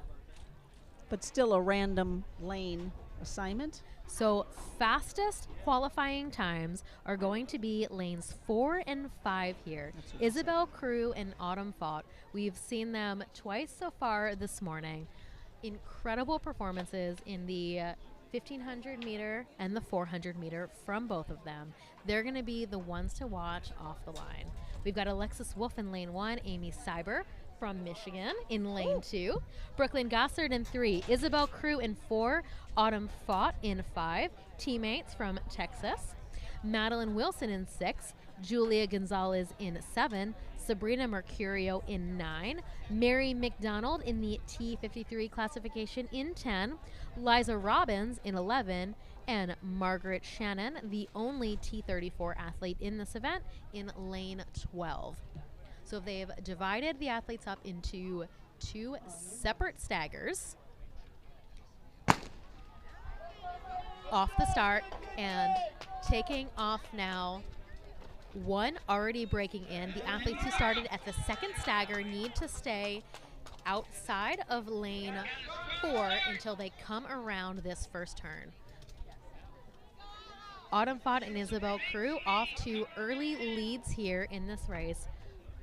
Both of them have been racing so strong, pushing together all morning, and really having someone their own age from the same state the opportunity to push each other to go faster. But someone still has to win.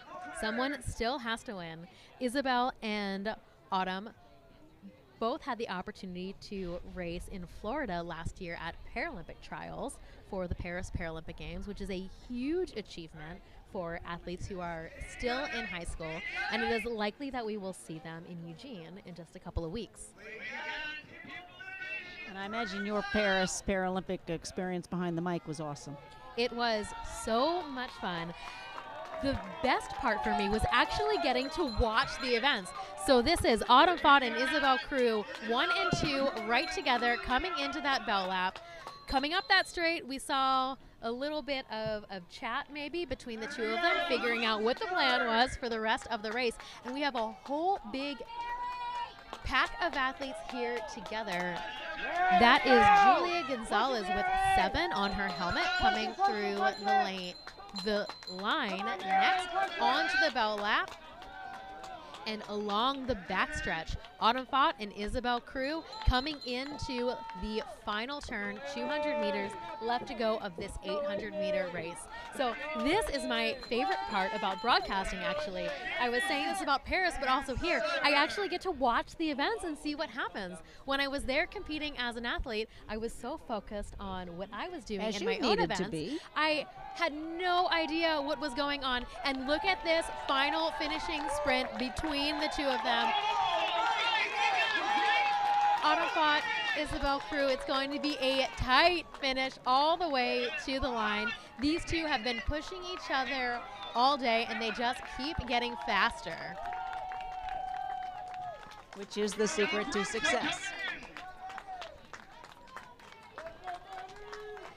They also have a little bit of an advantage. One of the coaches of the Texas Regional Parasport team is Saul Mendoza, the most decorated Mexican athlete of all time, 10-time Paralympic medalist. So he knows a thing or 2 about the sport of wheelchair racing, I would say.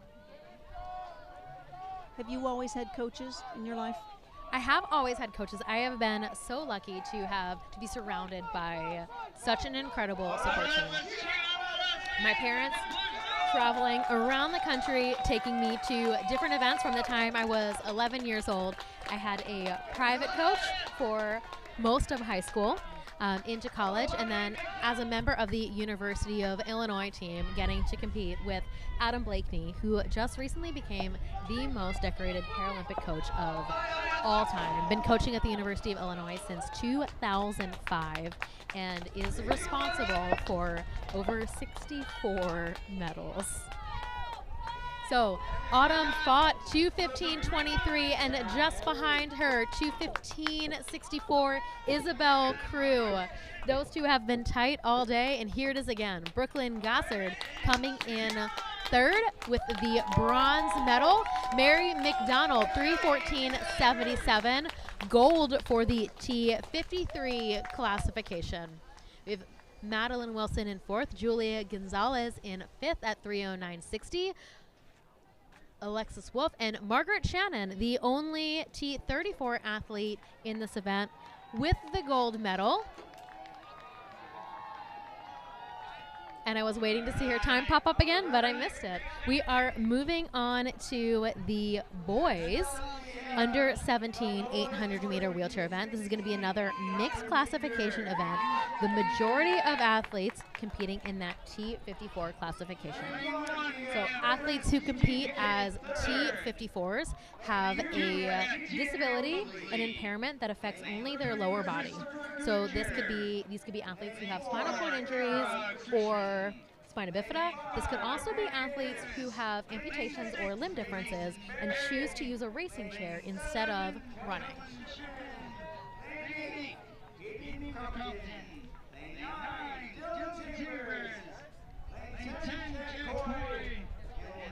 I would think you are more efficient in a racing, a wheelchair racer versus an upright. Absolutely more efficient in a racing wheelchair, and that's why we see so many athletes, especially when we get into the higher levels. We start seeing athletes in the U17, U20 classifications. You start seeing them get into that very professional position that you see from a lot of Paralympians, a lot of professional wheelchair racers, where they are tucked in really tight and down really low. So we are going to have 12 athletes in this heat as well. This is going to be a straight final. We have 8 athletes competing in the T54 classification. Lane 1, Francis McCade III, TJ Mosley in 2, Christopher Good Jr. in 3, Ari Krishnan in 4, Ryan Davis in 5, Mason Berry in 6, Kellen Shipman in 7, Hayden Compton in 8. In lane 9, Dylan Chalmers racing as the only T33 athlete in this event, and Jack Coy in 10, Blake Reynolds in 12, racing in the T34 classification. How soon do the athletes know their heats and times? Heat sheets normally come out and are finalized the night before. There's always some adjustments and some updates, but you have a pretty good idea of who's going to be in your races the day before, for the most part. Seated with the fastest qualifying times in lanes 4 and 5. So Ari Krishnan in 4, Ryan Davis in 5, ones to watch. Another 2 representatives from the Texas Regional Parasport program.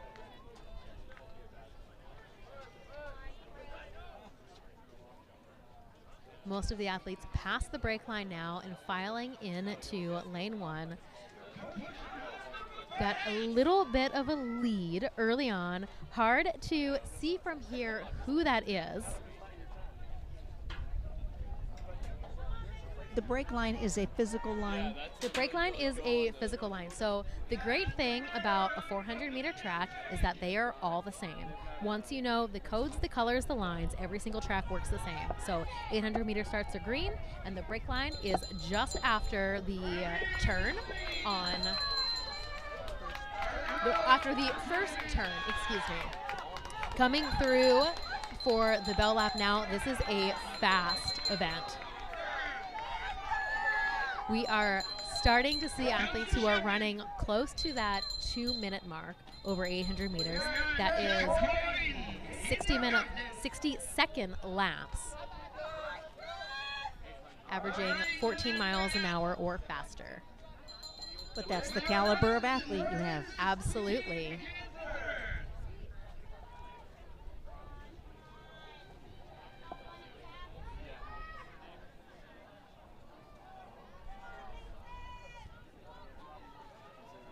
Coming through into the finish now. I'm double checking to see if I can see a helmet number here that looked like a number 6 to me. which would be Mason Berry. And that was Ryan Davis from Texas Regional Parasport, 1:56.01, sub 2 minutes.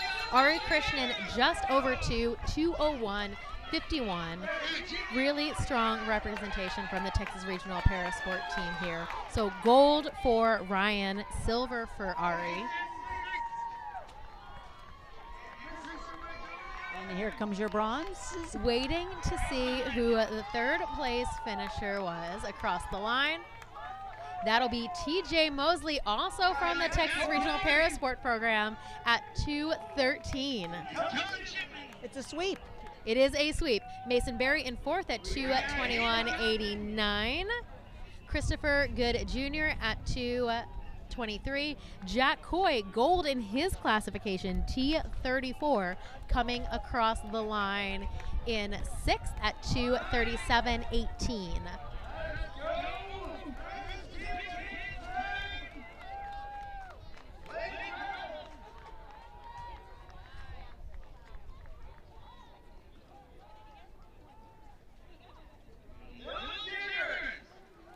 Kellen Shipman, 2:39.64. Hayden Compton, 2:46. Francis McCabe the third, 3:03. A couple of athletes still out on the track. This is a mixed classification event, so athletes of the same age group, different classifications, different speeds.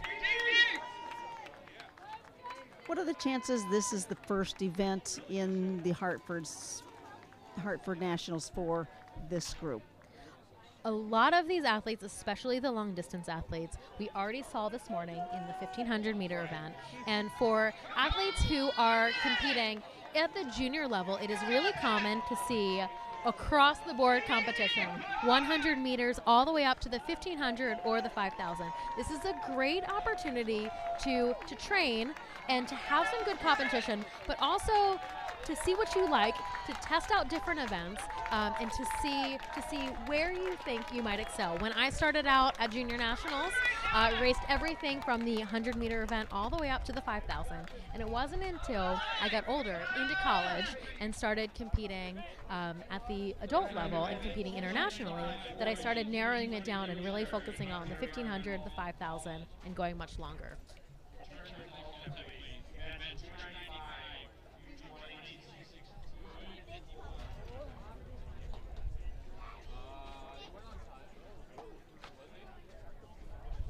Where are your athletes marked? You mentioned the helmet. Do they wear another marking of their number? So all athletes who compete in racing chairs have to wear a helmet regardless of the length of the race. And instead of putting the hip number or the lane number on their body where it'd be hard to see, they get a helmet number instead. So on the side of the helmet is where you can look for lane assignments for wheelchair racers. And this is really important for a race like the 800 meter where you are breaking lanes and everyone is moving into lane 1 to know where athletes started and who is coming in. And then for ambulatory athletes, they either have their lane number on their shirt or on their hip in the traditional position. So in this girls under 20 800 meter run, Riley Dortone, lane 4, Brooke Krauth in lane 5, both of these athletes running in the T37 classification. So 1 gold medal on the line competing against each other out here on the track. Where is Brooke from? What's Courage? The Courage Kenny Lightning. Because I see Riley's Pennsylvania, where both of us were born. You were born in Yes. Pennsylvania. I was born in Erie. I didn't know you were born in Pennsylvania. I went Other there, yeah. opposite sides of the state. This Courage. Wow, 2 athletes. So gold and silver will be presented without a doubt. Yes, they will.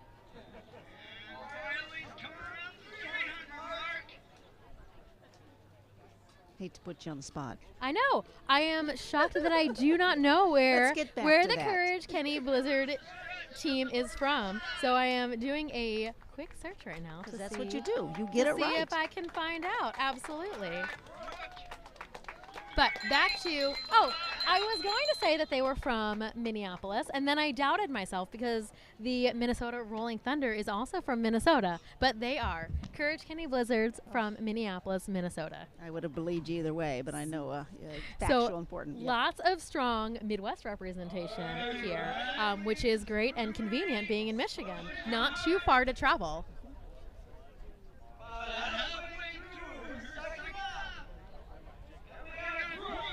What do they think? What are you thinking at this point? The 800 meters is such a test of endurance. Around 400 meters is where that lactic acid really starts to set in. You start getting tight, you start feeling the burn, and it's pushing through that to get out on the other side and also maintaining speed. So much of this is about starting off fast. You get a little bit of a chance to settle in, but not too much time. That was Brooke Kraut coming in for her bell lap now, and this is Riley Dortone from the Pennsylvania Center for Adaptive Sports into the final stretch here. And right now, at this point, it is all about everything you have, leaving it out there. Holding that speed as much as you can through that final sprint, which can be a challenge into the headwind, and also when that fatigue and all of that lactic acid is really starting to set in. Riley Dortone, national champion in the girls U20 T37 classification for the 800 meter, coming in at 2:40.79. Brooke Kraut on the back side of the track now, 250 meters to go. And this is the part where it's really hurting and it really, really burns. The finish line is in reach, but it's still 200 meters is a long way to go after you've been running for that long. So holding a steady pace, staying consistent, focusing on form as you're running. That's another really important piece of this. As you start to get tired, that's when you start to get a little bit less efficient, start to get a little bit less precise and a little less symmetrical with your running stride. So that is a big thing. And Brooke now coming around that final turn, less than 200 meters to go for this 800 meter race.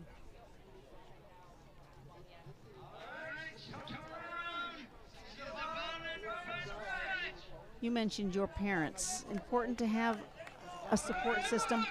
Absolutely, was such a huge asset for me. And Brooke now, that final finishing sprint, picking it up, the finish line is in sight, ready to be finished this race. Coming down the final stretch now. Brooke will be the silver medalist in this girls under 20 T37 800 meter event, crossing the line. Definitely feeling the distance for that one. And Brooke will take a second to recover, but it was such a huge asset to me to have so much support from my family. My parents driving me over an hour into Philadelphia for practice when I was a kid. My dad found a local track that I could have access to that was a little bit closer so I could work out more on my own. We happened to connect with a local athlete who previously was a wheelchair racer on the national team in the early 90s who volunteered to coach me free of charge. We met after school every day in the summer, spring and summer during racing season, from the time I was about 13 years old all the way through high school. And then going to a university program like the University of Illinois was incredible for me. Not only the opportunity to really take my training and knowledge of the sport to the next level, but also to have an education, to get a degree, and to Which you still use. Which I do still use. So both of my degrees from the University of Illinois, bachelor's degree in psychology, and I took a little bit of time off to decide what I wanted to be for real when I grew up, and was a professional marathoner for about 7 years. I went back to grad school while I was training for the Rio Paralympic Games, and graduated with a master's degree in information science with a focus in museums, archives, and special collections. So very, very specific degree, but it took me to the United States Olympic and Paralympic Committee, where I am the manager of the Team USA Archives. In beautiful Colorado Springs, you think? Beautiful Colorado Springs, not a bad place to live at all. Not a great place for athletic competitions, though, because the altitude will get you. I'm going to feel it when I get home. We are getting ready to kick off the next event. This will be the girls under 20 800-meter wheelchair race. This is a mixed classification event, the majority of athletes competing in the T54 classification. Melanie Mija in lane 2, Jade Lincoln 3, Isabel Hogneson 4, Addie Borgmeyer in lane 5, Jay Coleman competing as a T90 in 6, Willow Weidenheimer in 7, Mia Balele in 8, and Esther Faith Hen in 9. And we talked about the representation of university programs. So many more collegiate programs are developing and establishing adaptive sports. Esther Faith here as a representative from Penn State University. So more Pennsylvanians for us. Yep, love it. And scholarships are part of the program. Scholarships are part of the programs. I went to the University of Illinois on a wheelchair basketball scholarship, actually. I played wheelchair basketball and in the winter, and was a wheelchair racer in the spring and summer, all through middle school and high school. Went to the University of Illinois on a wheelchair basketball scholarship, and then got bribed into doing my first marathon in 2006. Thank goodness someone did that And bribe. thought that I would never do another one, but it turned out I was meant to be a marathoner. This is Addie Borgmeyer coming through now. Seen such strong performances from Addie so far this week. Really, really dominant. She is racing so confident, starting off strong and holding those gaps. I had the opportunity to travel to Thailand with Addie in 2023 for her first international competition. She was still pretty new to wheelchair racing, but just absolutely a natural. She works with the other Minnesota program, the Minnesota Rolling Thunder. Tyler and Peyton Gunnarsson here racing. Their dad, John Gunnarsson, working as the coach, and really, really strong representation from that team as well at Move United Nationals. Have you seen a lot of volunteers hanging out this week? I have seen so many volunteers, but you can never have too many volunteers. An event like this takes so much to put on. Not only the team from Move United, all of the support from the local organizing committee, but all of the other hands on deck that we need to help out with things in the call room, at the finish line, running bags for athletes, and just helping out in different ways at all of the venues. Addie Borgmeyer, 2:17.73, already across the finish line. That was fast. Very, very fast. She looks so, so good this week, and she has been racing really strong. Coming in next, this is Isabel Hognes from the Great Lakes Adaptive Sports Association for the silver medal in this girls under 20 800-meter wheelchair race at 2:54.89. Third place will be Mia Belela from the Adassa Dynamites out of St. Louis, 2:59.02. Melanie Mija from the Navigators Adaptive Sports Club in New Jersey in fourth. Jay Coleman, the only athlete in this event racing in the T90 classification, finishing 5th overall at 3:04 flat with gold in the T90 class. And what is that class? Athletes in the T90 classification, so this is the T90 and T91 are the only classifications here at Move United Nationals that are not in the Paralympic classification code.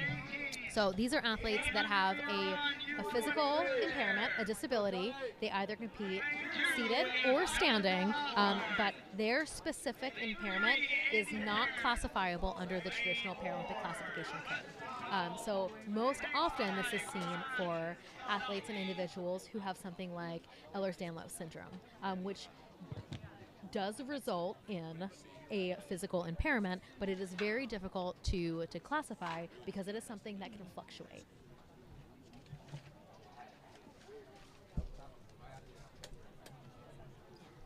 Have you gotten to know Mary Freebed Rehabilitation Center and those representing? I have not gotten an opportunity to really meet anyone from Mary Freebed. I know that they have been involved in the adaptive sports world for a long time. They are the head sponsor for the 20-miler that happens in the spring or the fall. Oh, the 25K. 25K. Yes. Yes. Nailed it. Close enough. Getting ready to take off here. This is the boys under 20 800-meter wheelchair racing event. This is a mixed classification event here, so we have athletes in the T33, 34, and 53 classification. That means 3 gold medals on the line. Jonathan Osborne in lane 2, class T34. Aiden Cairns in lane 3, T33. Weston Powell in lane 4, T34. And Eamon Castaldi in lane 5, T53. So athletes in the T34 classification, the 30s again being athletes who have an impairment that affects balance and coordination, oftentimes cerebral palsy. Athletes racing in the 53 classification have an impairment that affects their lower body and also their core strength. So arms not affected. A lot of times these are athletes who have higher level spinal cord injuries or spina bifida. There went the bell. Weston These are Powell fast. crossing the line first in the T34 classification for his bell lap now.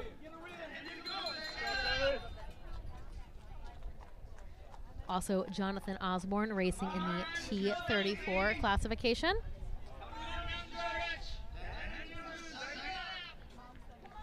Texas seems very well represented. Texas is known for bringing one of the biggest teams here every year. The Great Lakes Adaptive Sports team, pretty close this year, but I think Texas might be slightly larger.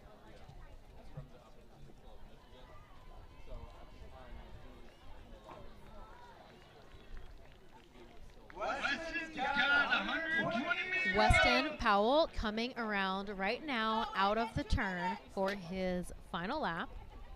Final 100 meters, excuse me, well into his final lap. And here is that final finishing sprint for Weston. Aiden Cairns, the only T33 athlete in this event, into the bell lap now.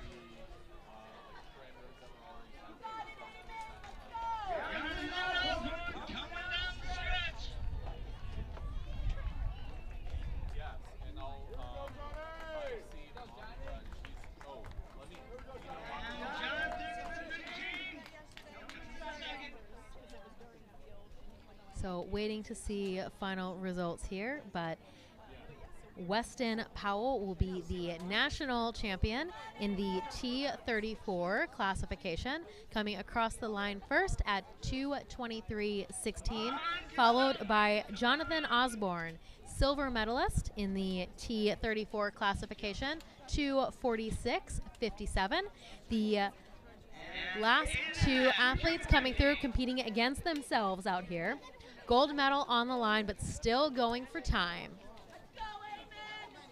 This is Eamon Castaldi coming into the final finish.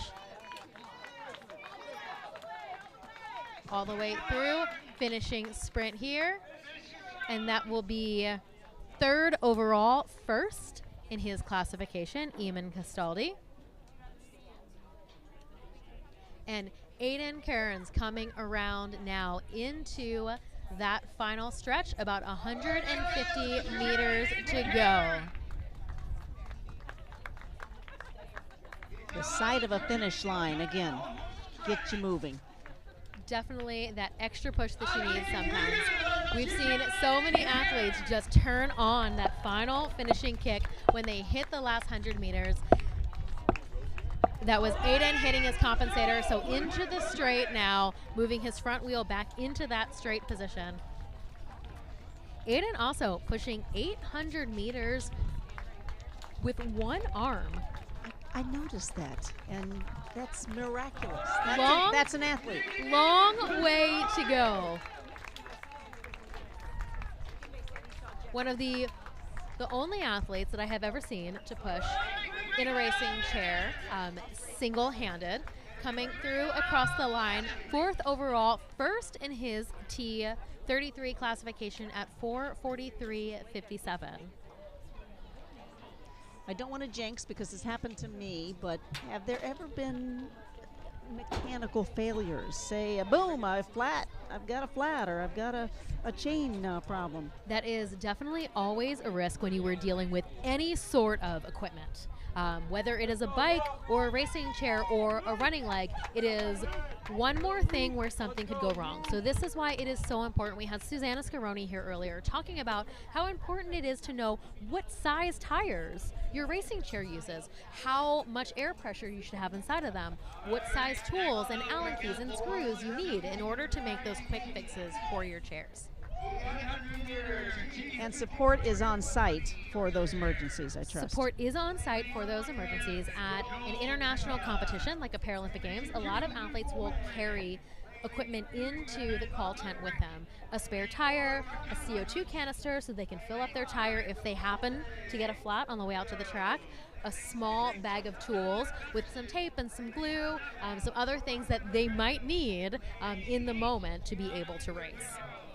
They will not hold up a race they won't stop a race for something like that. So you've got to be ready to go, and you are responsible for your own equipment. This is going to be another one of those absolutely packed heats. It is a straight final. This is the boys under 20 800-meter event, and every single athlete is a T54. Is a T54. I'm learning this. So this is all of these athletes competing in a racing chair have an impairment that affects only their lower body, so they've got good ab strength, good core strength, good trunk control. So you will see that in the power that they generate off the start.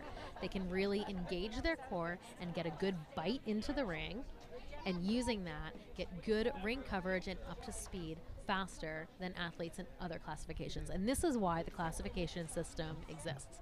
It's not perfect because all disabilities, all impairments are different, but the goal of the classification system is to level the playing field as much as possible. So you are only out competing against athletes who have an impairment similar to your own. So running through our start list here, they are off. This is going to be fast. Joel Tapia in 1, Luke Bowman in 2, Ben Vondrak in 3, Connor Hunt in 4, Delmas Mayo, silver medalist in the 1500-meter earlier today, in 5, Tyler Gunnarsson, gold medalist in the 400 in lane 6, Cohen Grantham, gold medalist in the 1500-meter earlier today in 7, Gianni Quintero in 8, David Ramos in 9, Jeremiah Mangles in 10, Andrew Peffley in 11, Braden Tiernan in 12. These are athletes from all across the country, a lot of them really familiar names who have been here year after year after year, and they keep getting faster. You know, this is the second time I understand the competition's been held in Michigan. It was in Saginaw, other side of the state, in 2011. It was, right? And I was actually here in 2011. I was coaching an athlete who was competing. So I have been involved. And just to go back to the race really quickly, they already passed the bell lap. Okay. Already this is 300 meters to go.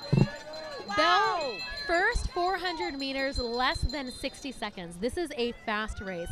Lead pack coming into the bell lap. Cohen Grantham from Texas, Tyler Gunnarsson from the Minnesota Rolling Thunder, Delmas Mayo from HSC Cruisers in Boston. And already here's that final finishing sprint, pulling ahead on the outside lane, making that move early on. Cohen Grantham and Tyler Gunnarsson here. Tyler Gunnarsson in the outside lane, pushing a little bit more distance. He might have made the move too soon, but this is going to be so close. Cohen Granum pulling ahead just a little bit with a really strong final finishing sprint. Tyler Gunnarsson in second, Delmas Mayo coming across third. That is your podium for this boys 800-meter U20 T54 wheelchair racing event. That was kind of exciting. Super, super fast, super exciting. You had to watch for injury. Injury definitely can be a factor. Wheelchair racers are essentially using their shoulders as knees, and that is not what shoulders were made to be used. So wheelchair racing is it's a low impact sport, so that helps us get more mileage in, but all of those little rotator cuffs and small connective muscles in the shoulders are prone to injury. So in addition to spending time in the chair, a lot of athletes, especially when you're getting into the level where you're practicing 6, 7, 8, 10 times a week, it's really important to make sure those maintenance, flexibility, mobility exercises are a part of what you're doing in addition to strength work and time in the chair. You've got to make sure you really take care of your shoulders. You only get one set. Yep, that was the plan of the good Lord. And shoulder surgery as a wheelchair user is no fun at all. The rehab is important, but that's probably no fun at all either. Absolutely.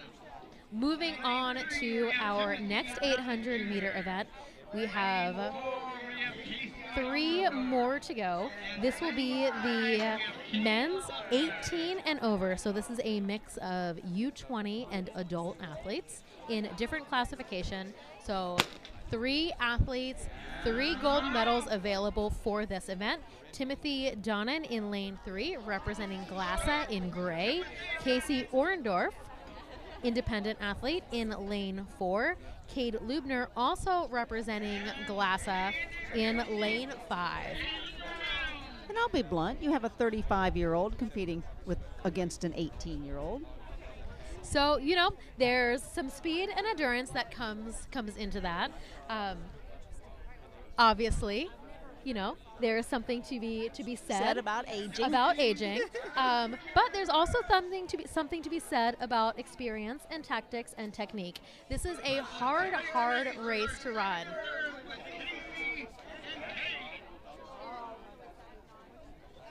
But these are all 3 different classifications. This is 3 different classifications in 2 different age groups. So it will be three medals available here.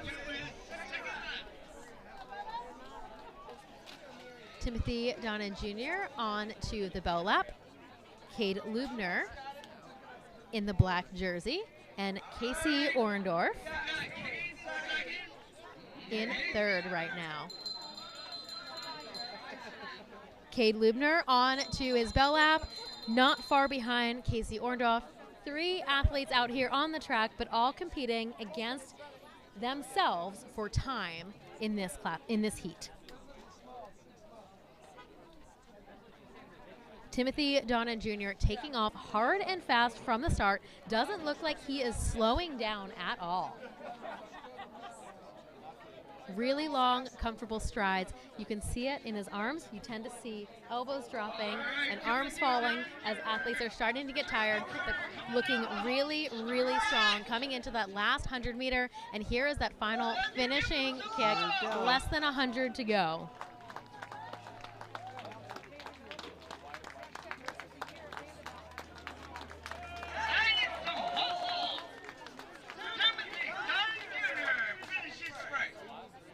Timothy Donnan Jr. in the T44 classification. Athletes racing as T44s have an impairment that affects their upper body on one side above the elbow. Cade Lubner here in the T35 classification. With 50 meters left to go, final sprint for Cade coming in. Timothy Donnan Jr. at 2:13.89. Well done, well done. Cade Lubner second in this race, first in his classification, coming across the line second at 2:47.09. And Casey Orendorf, third in the race, first in his T38 classification. the only adult open athlete in this event at 2:59.50. Does that surprise you? The only adult independent? So it has been. Getting into the weeds. The only adult independent athlete in this particular event. We do have some more across the board in other events and other sports. However, the junior level competition here is actually much stronger, and that is because for many years, the Move United, the Hartford Nationals, it was called the Junior Nationals for a long time. Susanna Scaroni competed at Junior Nationals. I competed at Junior Nationals. It was only open to athletes competing under 18 at the junior level. And so just in the past few years, the Hartford and Move United have worked to open up the event to include more adult competitors and to bring in athletes from Move United chapters who maybe still want the chance to compete and don't necessarily want to go to the Paralympic Games, who are part of adaptive sports programs around the country and want to have the opportunity to come here and compete as a part of the event. Thank you for that. Absolutely. Next up on the track, getting lined up, is going to be the women's open 800-meter wheelchair race. This is going to be a mixed classification event. All of the athletes in this race in the T54 and T34 classification. So 2 gold medals on the line for these 7 athletes. Michigan's represented. Absolutely. Maria Valle, lane 8, racing as a T34, representing the University of Michigan and their new adaptive sports program. Just been established in the past couple of years and working to build an adaptive track and field team and also expand out into other sports as well. We have Sierra Andrews in lane 2, Malia Emery in 3, Heather Seelover in 4, Milena Sobey representing the University of Arizona, another collegiate program, in lane 5, Alicia Mears in lane 6 from that Texas regional team that we have seen so many times, Vanessa Strunk in 7, and Maria Valle from the University of Michigan in 8. Go Michigan. Oh, did I say that? You're all good. Off to an early lead. This is Heather Seelover. We saw her take a similar tactic earlier today in the 1,500-meter race. She went out hard. She went out strong. It was a risky move, but she was able to hold that over the course of 1,500 meters. About a 6-chair length gap that Heather has right now, but she's going to need to hold that for another 400.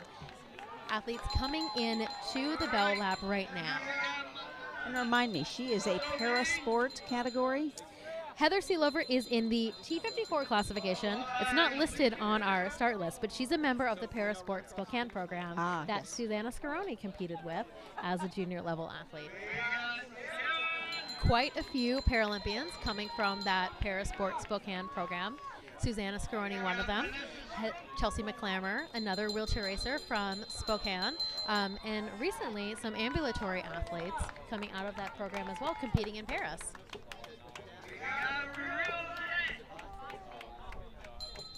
Maria Valle here from the University of Michigan, representing that team.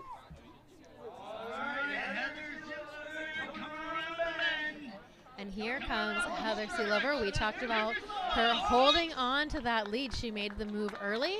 She made it strong, and she stuck with it. Pulling ahead here. This will be Heather Seelover across the line first with that final finishing kick. Gold in the women's T54 Open 800-meter event. Milena Sobey of the University of Arizona coming across the line next. Silver medal in the Open T54 800-meter. So Heather, at 38 years of age, is doing pretty well. Doing great. Age is just a number, they say. Alicia Mears coming across the line third in this race, but she is the first T34 athlete to finish here. So gold for Alicia Mears in the 800-meter. And Malia Emery 4th overall, 3rd in the T54 classification. So Heather Seelover at 2:22.67. Milena Sobey of the University of Arizona, 2:35.54. Alicia Mears, gold at 2:45.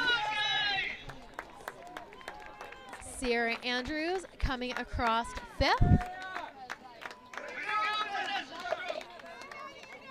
This will be Vanessa Strunk. And Maria Valle into that final finishing sprint. Sierra Andrews, 5th overall at 3:12. That's still fast. Vanessa Strunk at 3:36. And that is Maria Valle, silver medal for the T34 classification. You mentioned, Amanda, again, several disciplines that each may be participating in. Do they have an A race? Do you choose, if you're going to be in 3 events, do you have your A race? A lot of athletes are competing in multiple events, but everyone has their favorite event. And as an athlete, you know, you definitely have a favorite distance. So a lot of athletes will compete in a range of events across the board, some of them doing everything, some of them competing in all of the track events and all of the field events available. But there's always a favorite for sure.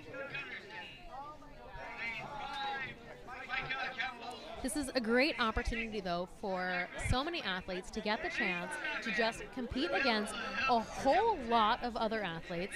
Here, a whole lot of other wheelchair racers in their same classification and get some of that experience that you need at the higher levels. Talking about drafting and really good chair control and being comfortable very close to people. This is a great opportunity to test some of that out and to get that experience. So when you move on to the next level, it doesn't come as such a big shock. So this is our last 800 meter of the evening. This is the men's open wheelchair race. This is going to be another mixed classification event. So we have a few different classifications here. Lane 1, Reed Baranowski. Lane 2, Julius McManus. Juan Rodarte in 3. Peyton Gunnarsson in 4. Micah Campbell in 5. Zachary Holman in 6. Will Hamilton in 7. And Jeff Dixon in 8. This is another really experienced group of athletes.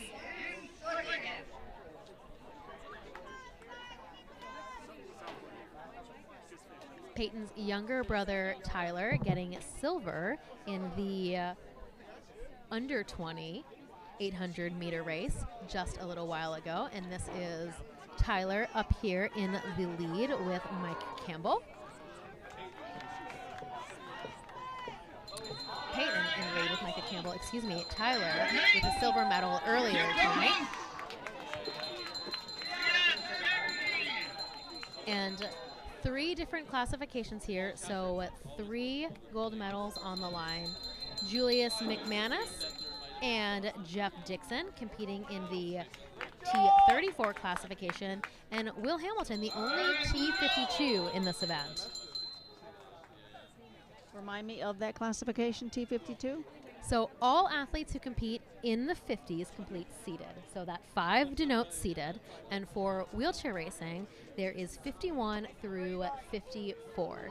Athletes who compete as 53s and 54s have an impairment that affects only their lower body or their core, not their arms. Athletes in the 51 and 52 classifications have an impairment that also affects their upper bodies, their hand strength, and their mobility. Coming across, that is Micah Campbell, followed very, very closely by Peyton Gunnarsson from the Minnesota Rolling Thunder. Micah coming across at 2:04.83. Peyton just about a second behind at 2:05.77. And aren't these considered your favorites? Not favorites, but because they're in lane 4 and 5. Lanes 4 and 5 have stronger. the fastest seed times coming in. Those are the best lanes to be in around that first turn. Juan Rodarte picking up a bronze medal at 2:24. And Zachary Holman In fourth, T31.20. Julius McManus, T34 gold medal, 5th overall in the heat, but he will be the first finisher in the T34 classification at 2:31.34. And we've been talking about older competitors here and some of the adults. Julius McManus with a gold medal at 50. He's young. Absolutely. You're right. Age is just a number.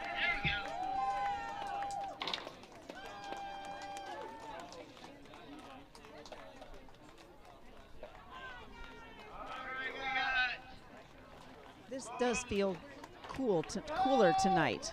It's absolutely cooled off a little bit. It is What's our temp? about 78 degrees. That doesn't but sound cool. I think maybe with the breeze, it feels cooler than that to me as Maybe well. it's our tent. Will Hamilton, 6th across the line, but the only T52 in this competition, with a time of 3:05.74, and Jeff Dixon at 3:42 with the silver medal in the 34 classification. We've got a little bit of a break before we come back and kick off the first of a whole lot of 200-meter events this evening. So we will be back to the action here at the athletic complex at Calvin University in just a few minutes.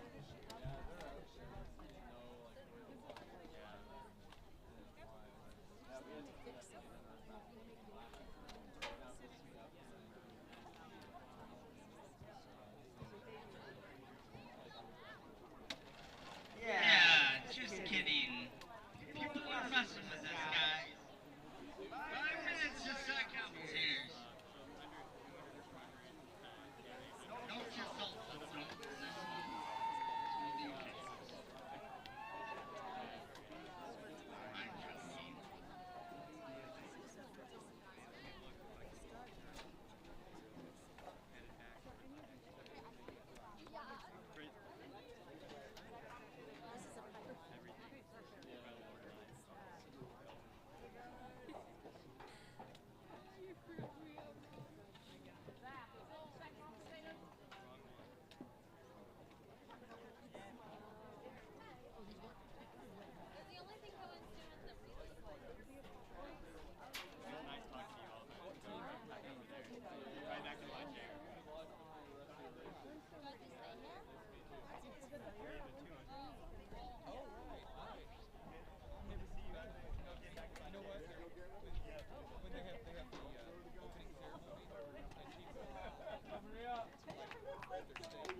there, even though insurance would be like. Oh, right, right. Yeah, we have votes every year. I know, you're like.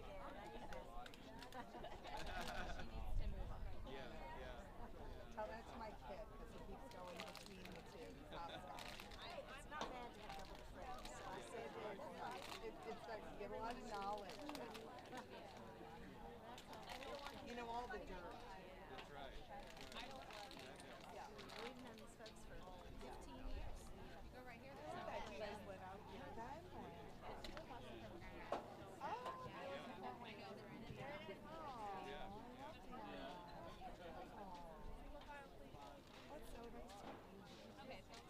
So is Wesley running the? That's awesome. Yeah. How did his other races go?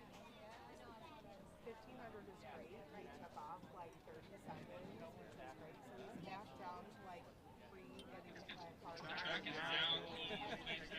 It's taken him a long time because after he like threw a butt from sitting there for so long and not being able to run, he got his foot crushed. So we rode a plasma scooter, those ones where you ride it like this. I've already told him like 50 times, don't ride it down the driveway. Down the driveway, put his feet down, so he saw a car coming. The car didn't see him. Instead of like, and the car must have been like really close to the edge of the road. So he was right at the edge of the road. The car went up right over his foot, crushed his foot. And then he got hit a second time while he was on his bike on his way to school after his foot finally healed. So he's got 7 left.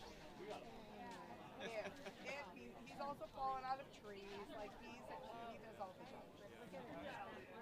I know. Well, it was almost back to his time. He was like, if I wouldn't have Attention coaches, we are going to do a running start for the 200 meter dash. So please have your athletes be ready. Rolling start for the 200 meter dash. Thank you, coaches.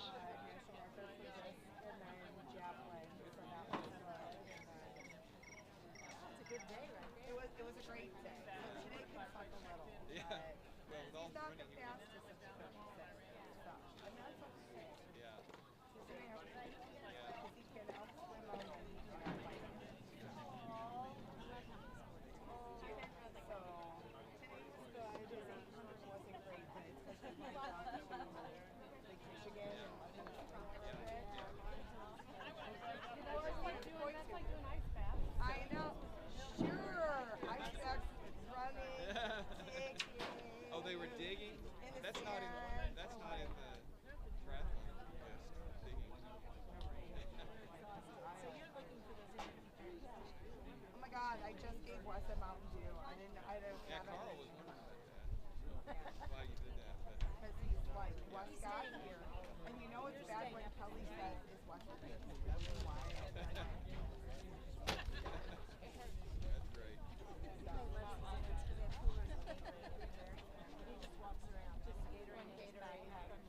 He's got enough Gatorade in his body.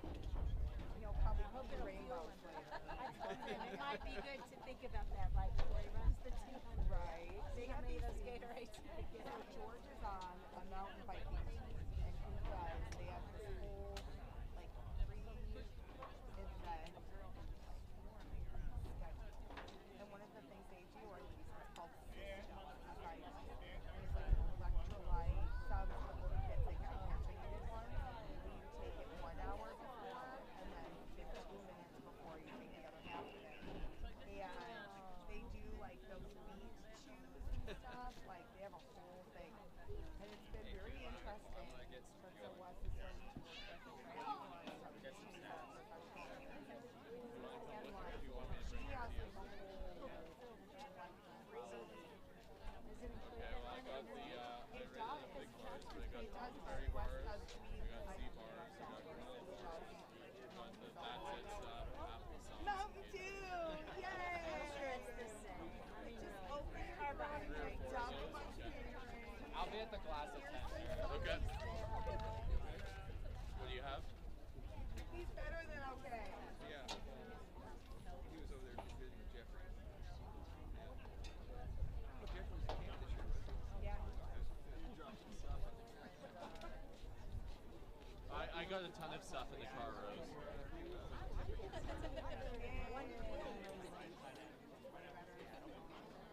Yeah, 16.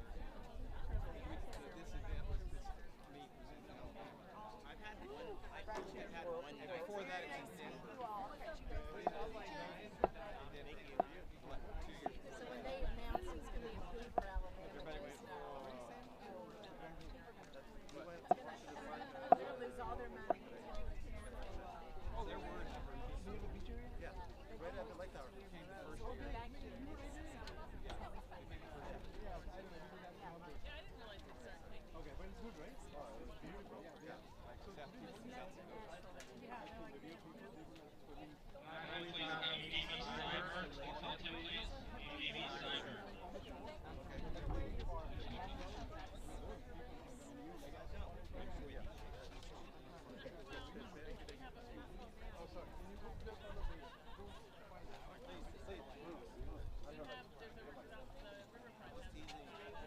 They gave me this and I don't know what to do with it. I abuse the powers.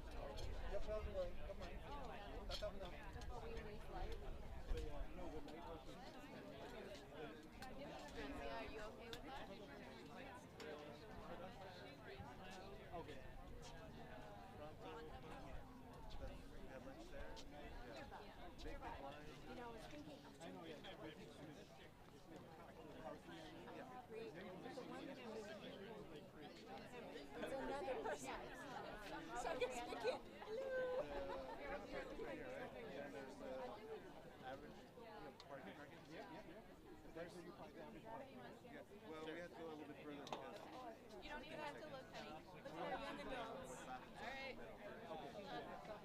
I'll get back further. Hey, can I get between you two? That's a good idea. Do you want me between you two now, Tracy? Please stand in the middle. I think that'd be good. You got my kid. Exactly. Yes. Here we go. That's it. it's only electricity, right? There's no water or... Big smiles, Kevin. There it is. Perfect. Kinda. That's the shot we didn't get when we were babies. I know. They did all that work and we didn't get the baby pictures.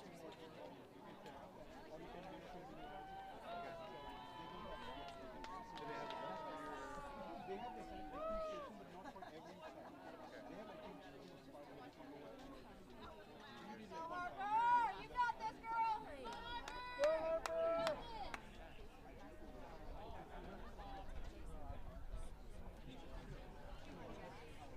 We are back here at the Hartford Nationals getting ready to start our last event of the evening. This is the Sunday evening session.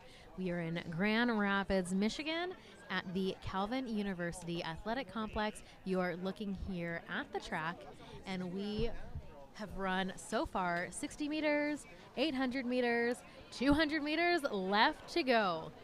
I'm having so much fun with you, Amanda McGrory.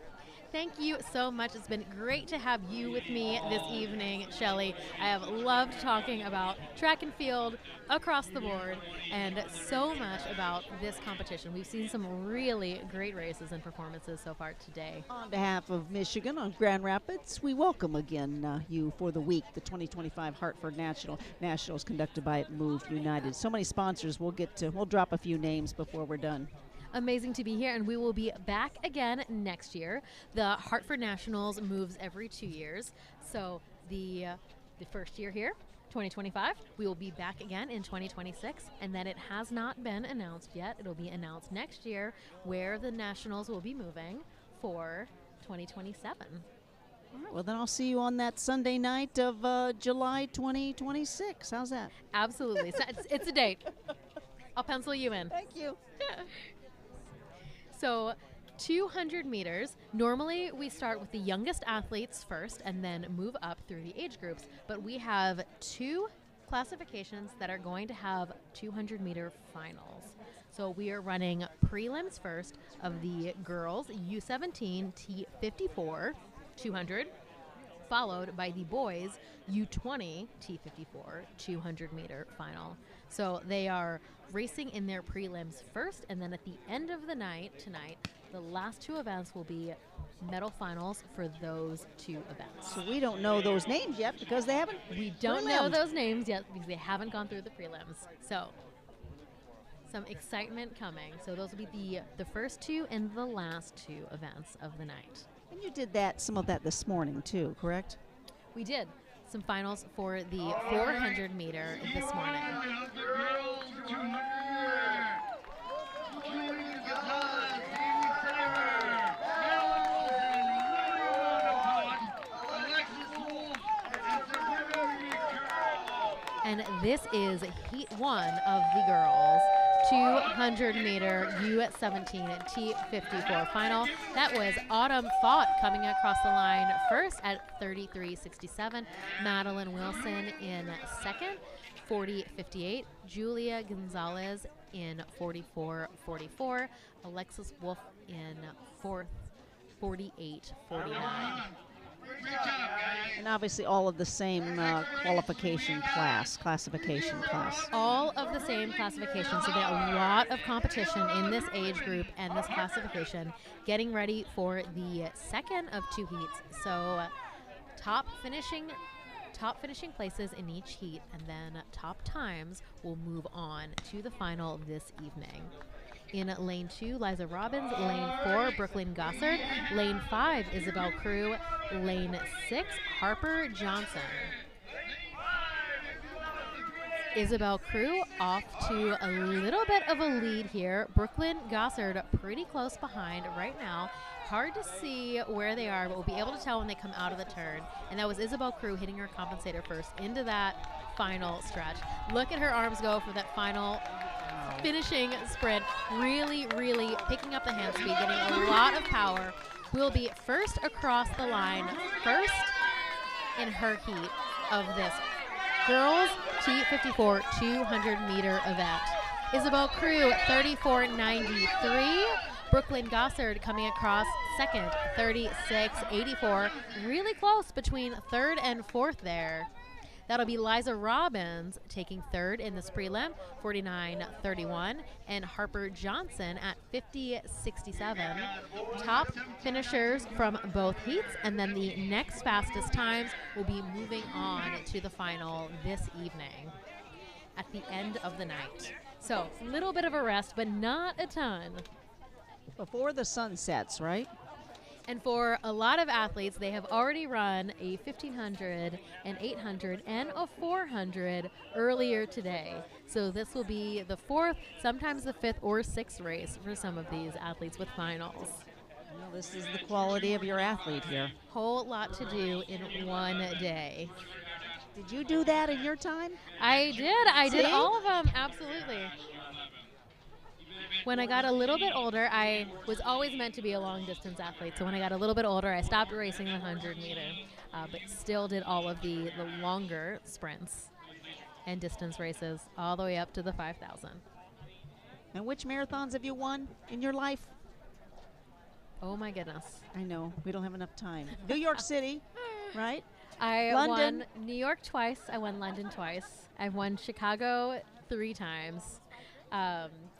I won the Tokyo Marathon. Of the majors, my top finish in Berlin and Boston was second for both. So the only 2 of the majors that I haven't won. Also won LA, Paris, and I'm a 7-time champion of Grandma's Marathon in Duluth, Minnesota. I did LA 2 years ago. That was a fun race. It is. It's a hard course. A really, really hard course.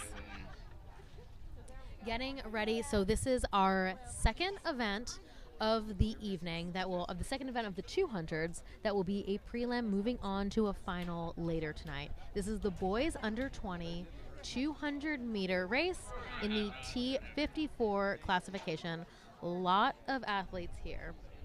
In Heat 1, Lane 2, Andrew Peffley, David Ramos in 3, Tyler Gunnarsson in 4, Delmas Mayo in 5, Joel Tapia in 6, Braden Tiernan in 7, Kidman Briner in 8. Delmas Mayo and Tyler Gunnarsson in 4 and 5. Those are the top seed times for this event. Tyler with gold in the 400 earlier today, and Delmas with a silver in the 1,500 meters, and they are off. Delmas Mayo and Tyler Gunnarsson off to an early lead here. This is Tyler Gunnarsson in the inside. He'll be the first one out of the turn, it looks like, hitting his compensator, Delmas Mayo, right behind him, trying to make up a little bit on that final finishing sprint. Tyler Gunnarsson looking really, really comfortable. Quick check over his shoulder to see where Delmas was and coming across the line first. I saw him peek. Quick peek. What are you using on your hands? So Tyler Gunnarsson first in this first heat at 30.74. Delmas Mayo second, 31.37. David Ramos coming in third, 32.36. But this is not a final. These athletes will compete again later tonight for 3 medals. So, second heat off already. They are moving right along. We'll talk about gloves on the hands in a minute. This is the second heat here. Luke Bowman in 2, Ben Bondrak in 3, Jeffrey Files in 4, Cohen Granum in 5. This is Jeffrey Files with the lead right now. Cohen Granum not far behind. Is he going to be able to make it up before the line? And we just saw it again. Jeffrey Files with the quick check over his shoulder to see if he had it. Jeremiah Mangles in 6 and Hiram Neal in 7. And this will be Jeffrey Files across the line first at 29.03, fastest qualifying time of these 2 heats. Cohen Granum second at 29.63 with Jeremiah Mangles 30-21. The usual progression for these finals is top 3 in each heat, and then the next 2 fastest times regardless of heat that they came from. So sometimes it pays to be in the faster heat, even if you are not one of the top 3 finishers. Time matters. We will see those athletes again later tonight. And moving on to our next event, girls 10 and under ambulatory 200-meter dash. This is Angela Saul in 3, Charlotte Lindsay in 4, Breland Blaschke in 5. All athletes under 11 competing in different classifications. So 3 gold medals on the line for this event. And that is Charlotte Lindsay in 4, pulling ahead here, looking really strong coming into the final few meters of this 200-meter event. And that will be Charlotte Lindsay in 44.78.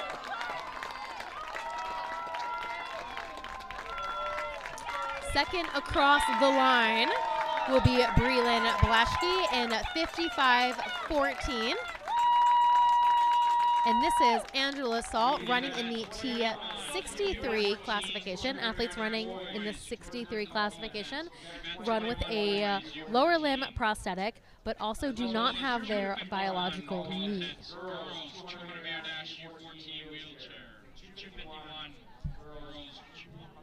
I see if you have the 3 competitors, they're automatically lined up in lane 3, 4, and 5? They are automatically lined up in 3, 4, and 5 because those are, in general, what people consider to be the best lanes on the track. Fastest seed starts from the middle, and so they go fastest seed in 4, out to 5, and then back to 3. When there's not a full heat, they'll pull from the middle and work their ways out. So oftentimes it is lane 1 and lane 8 that are empty. This is off. This is the boys under 11 200-meter dash, another mixed classification event. Ward Goldsmith in lane 3, Harris Krug in 4, Creed Evans in 5. Ward and Creed both competing in the T37 classification. Harris a T38, so 2 gold medals on the line here for this event. And this is Harris Krug in lane 4, pulling ahead. Looks like he is going to be first across the line, only competitor in his classification for this event. And it is pretty tight between Ward Goldsmith and Creed Evans as second and third in this heat. Coming into the last final stretch here, looks like that will be lane 3, Ward Goldsmith gold for the T37 boys under 11 200-meter event. Creed Evans with the silver. Sportsmanship a big key here?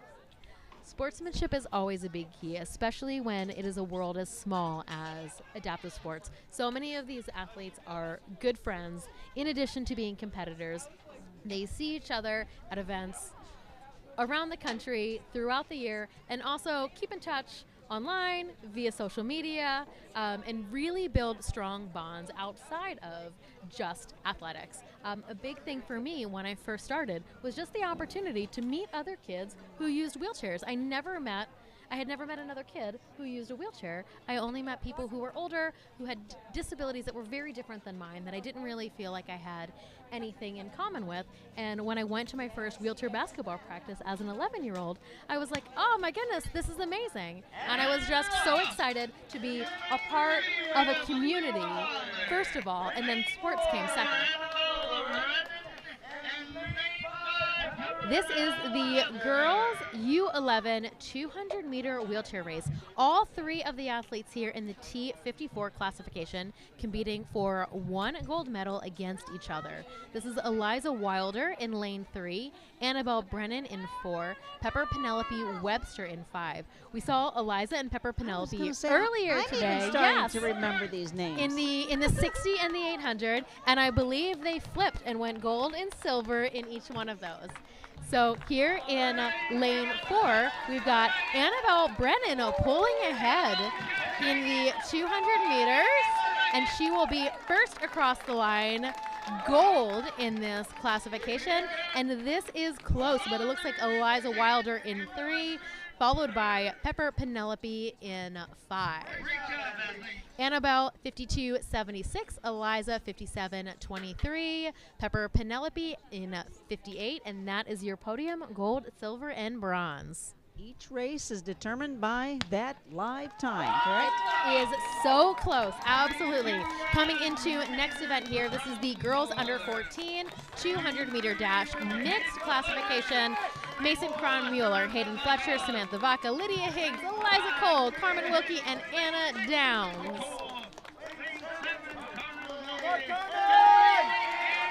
Coming in, this looks like lane 5, Lydia Higgs taking the lead overall and for the T37 classification.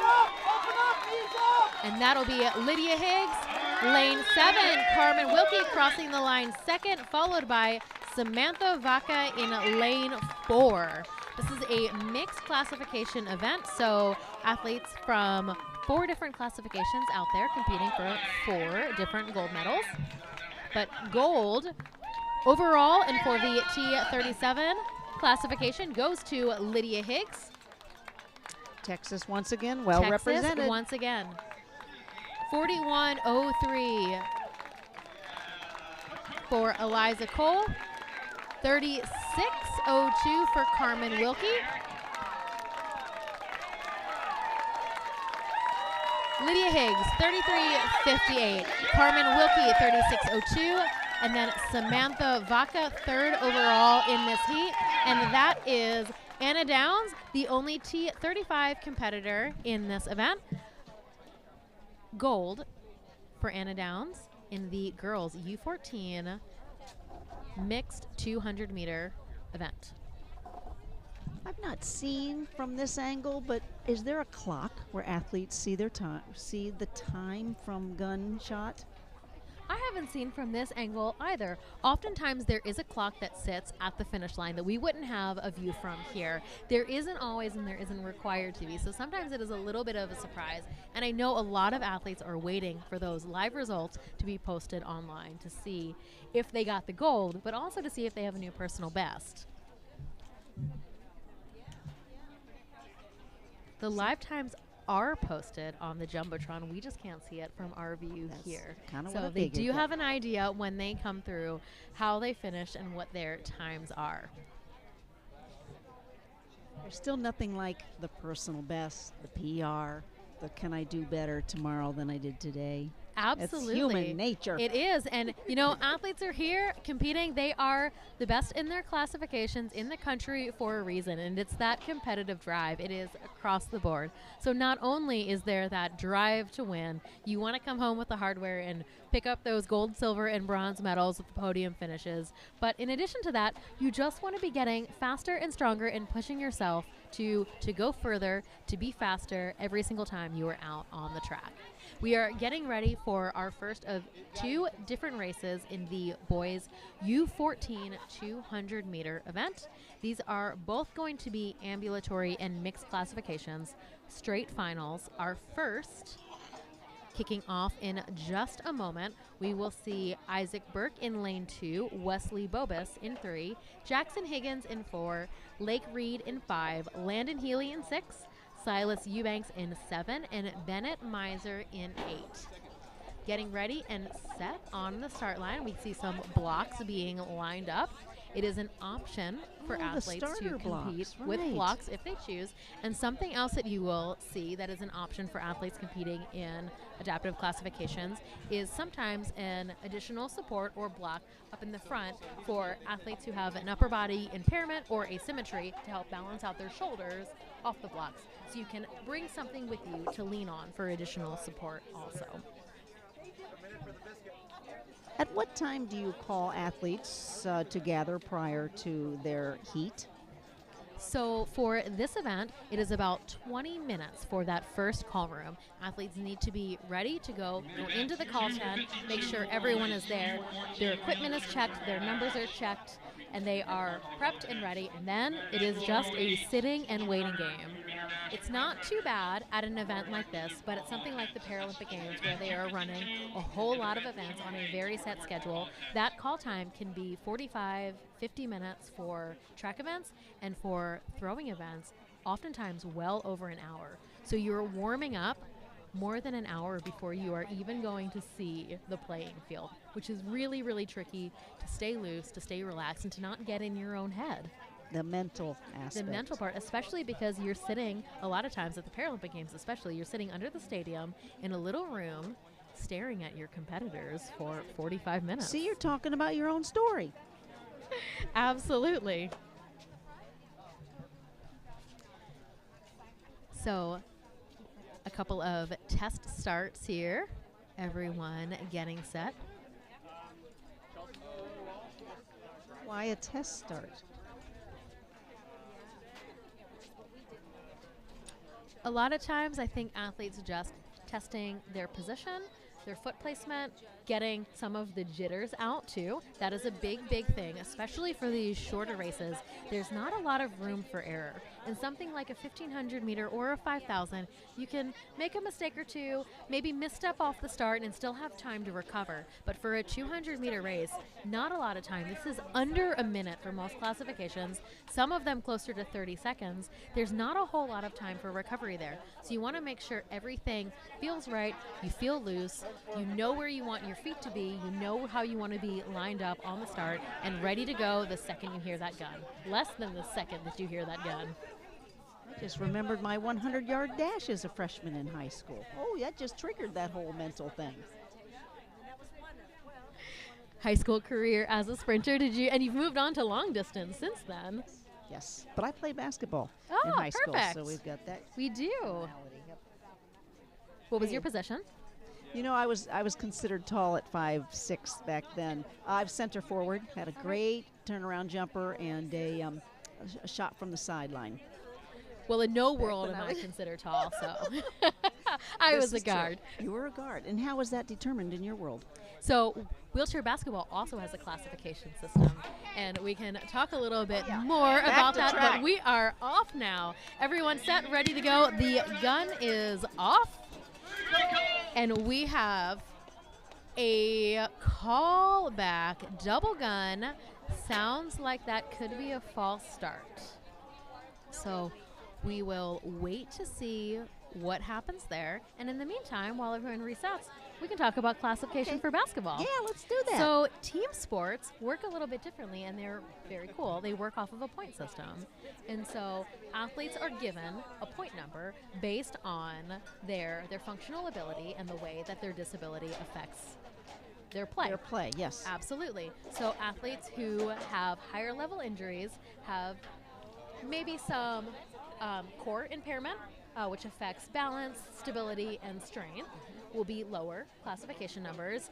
Athletes who have really strong core, something like someone who has a knee replacement, maybe a lower limb amputation, or a biological limb difference would be up higher. So the highest classification is a 4.5, the lowest classification is a 1.0.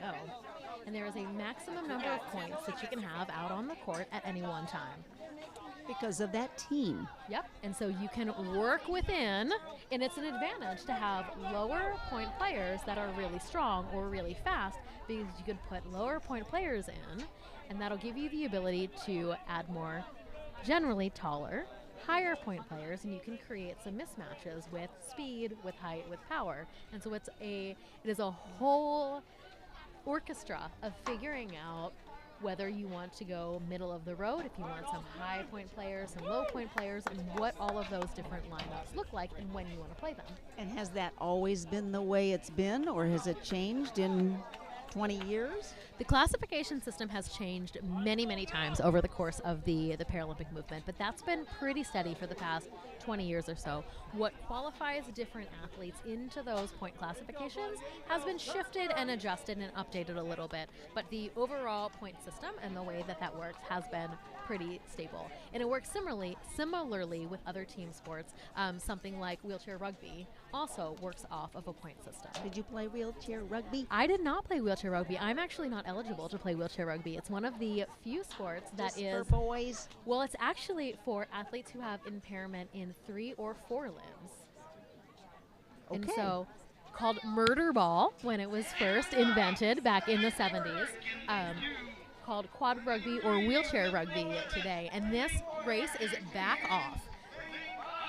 Isaac Burke in lane 2, Wesley Bobus in 3, Jackson Higgins in 4, Lake Reed in 5, Landon Healy in 6, Silas Eubanks in 7, Bennett Miser in 8. And this is Lake Reed in lane 5, leading the field right now. Mixed classification event, so multiple gold medals on the line for these athletes. But first overall is going to be Lake Reed. Close finish here between lanes 4 and 6 for second place. But it'll be Jackson Higgins taking that second place finish. Landon Healy in third, 35.10 for Lake, 39.45 for Jackson, 39.99 for Landon Healy. It can go to those 999s, can it? And those are all 3 different classifications for our top 3 finishers. So gold in the T38 class for Jackson Higgins, gold in the T37 class for Lake Reed, gold for Landon Healy.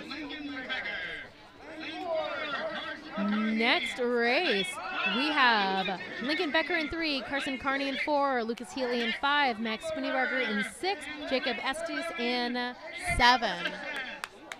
Same age group, still our boys under 14 here, right? Still boys under 14, mixed classification events here. We have Jacob and Max both competing in the T64 classifications.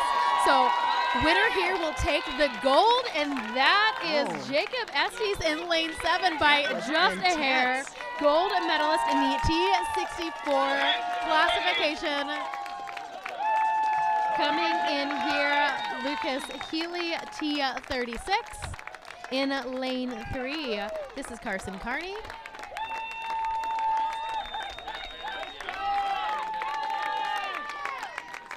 Trying to see if he has a smile on his face. Let's hope so. Lane 5, Lucas Healy. So Lincoln Becker, Carson Carney, Lucas Healy, and what a finish between lanes 6 and 7, cool. Max Spooneybarger and Jacob Estes. Yeah, that was. I mean, they're all cool and all special and all talented, but that was kind of cool. I love watching the close finishes. We had a few of them this morning, and they are so much fun to watch. Love watching a photo finish. Hate being a part of a photo finish. So it's fun for me on this side of things now. Have some of your races come down to a photo finish? I won a gold medal in the 5,000 meter event at the Beijing Paralympic Games by 200ths of a second. It came down to 2 inches. That was my closest photo finish, and I pulled a come from behind sprint. I waited a little bit too long, but got it at the line. This is the girls under 14 200-meter wheelchair race event. All of the athletes in this first event are in the T54 classification. So we have Olive Weidenheimer, Amelia Gwynn, Dakota Nesbitt, Claire Lachaume, Alexa Landers, Ella Willis, and Raylyn Lemons. All 7 of these athletes competing for 3 medals, 1 gold on the line. In the lead right now, this is Claire Lachaume from the Rochester Rookies. We've seen some strong performances from Claire already tonight in the 800-meter event, and that is a dominant sprint finish by Claire Lachaume, lane 5. Coming in second place in lane 8, that's Raylyn Lemons. Claire Lachaume at 41.94 for first, Raylyn at 47.04 for second, and Dakota Nesbitt with bronze, 48.28 in this girls T54 200 meter under 14 track event.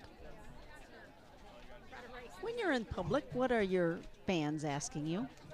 What are your, well, those perhaps athletes that want to be you? Oh, I don't want to interrupt. We are going on the second girls U14 200-meter final. This heat, has 2 athletes. Nolani Spicer in lane 3, racing as a T33. Rebecca DiGiorgio in 4, racing as a T90. So these 2 athletes pretty close together right now. 2 gold medals, taking this as an opportunity to really push each other to times here. So at age 13, what would Rebecca want to know from you? I get a lot of questions about how to get to the Paralympic Games. And my best advice for all athletes is you just got to keep training and keep working. Quick lead change here. That was Nolani Spicer in the lead, but Rebecca DiGiorgio with that final finishing sprint, pulling ahead to take first place in this race. Rebecca DiGiorgio 50.79, Nolani Spicer 51.58. Athletes in the same age group but different classifications, so that is a gold medal national championship for both Nolani and Rebecca. The boys under 14 200-meter T54 event is off now, so 7 athletes, 3 medals, all racing for 1 gold. Evan Austin's in 2, Adil Thompson in 3, Grant Gillespie in 4, Devin Harrigan in 5, William Sawyer in 6, Jairo Gonzalez in 7, Colin Pajeda in 8. This is pretty close right here. This looks like Adil in 3, Grant in 4, still pretty close together, and that is going to be Adil Thompson with the win. Grant Gillespie coming in second, waiting to see official finishing times here for our podium of the boys T54 200-meter event.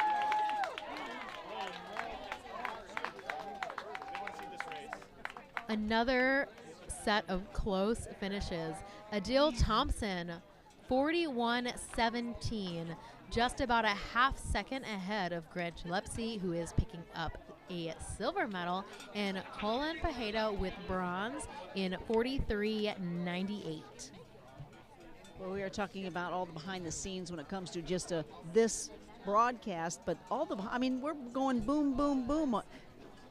What's happening in the field, the lineup, and here we go again. So much organization and top officials from around the country here to make sure all of this moves without a hitch. This is a mixed classification event in that same U14 age group. Rishi Udapai in lane 3, Malcolm McIntyre in 4, Harry Hungley in 5. Harry Hungley off to an early lead here, and we've seen strong racing from Harry in the 800. Gold medal in his classification from the 800 earlier today. Gold in the 4 and the 1500 in the T34 classification. And first across the line, this is going to be Harry Hungley from the New York City Parasports Academy. All of these athletes competing in different classifications, so against each other. Harry Hungley at 41.39 for first place. This here will be Malcolm McIntyre, lane 4, coming across the line second. First in his classification at 58.08. And in lane 3, Just a few meters from the finish, deep in that final sprint, is Rishi Udapai in lane 3, 1:13.69, rounding out the second race for the boys U14 event.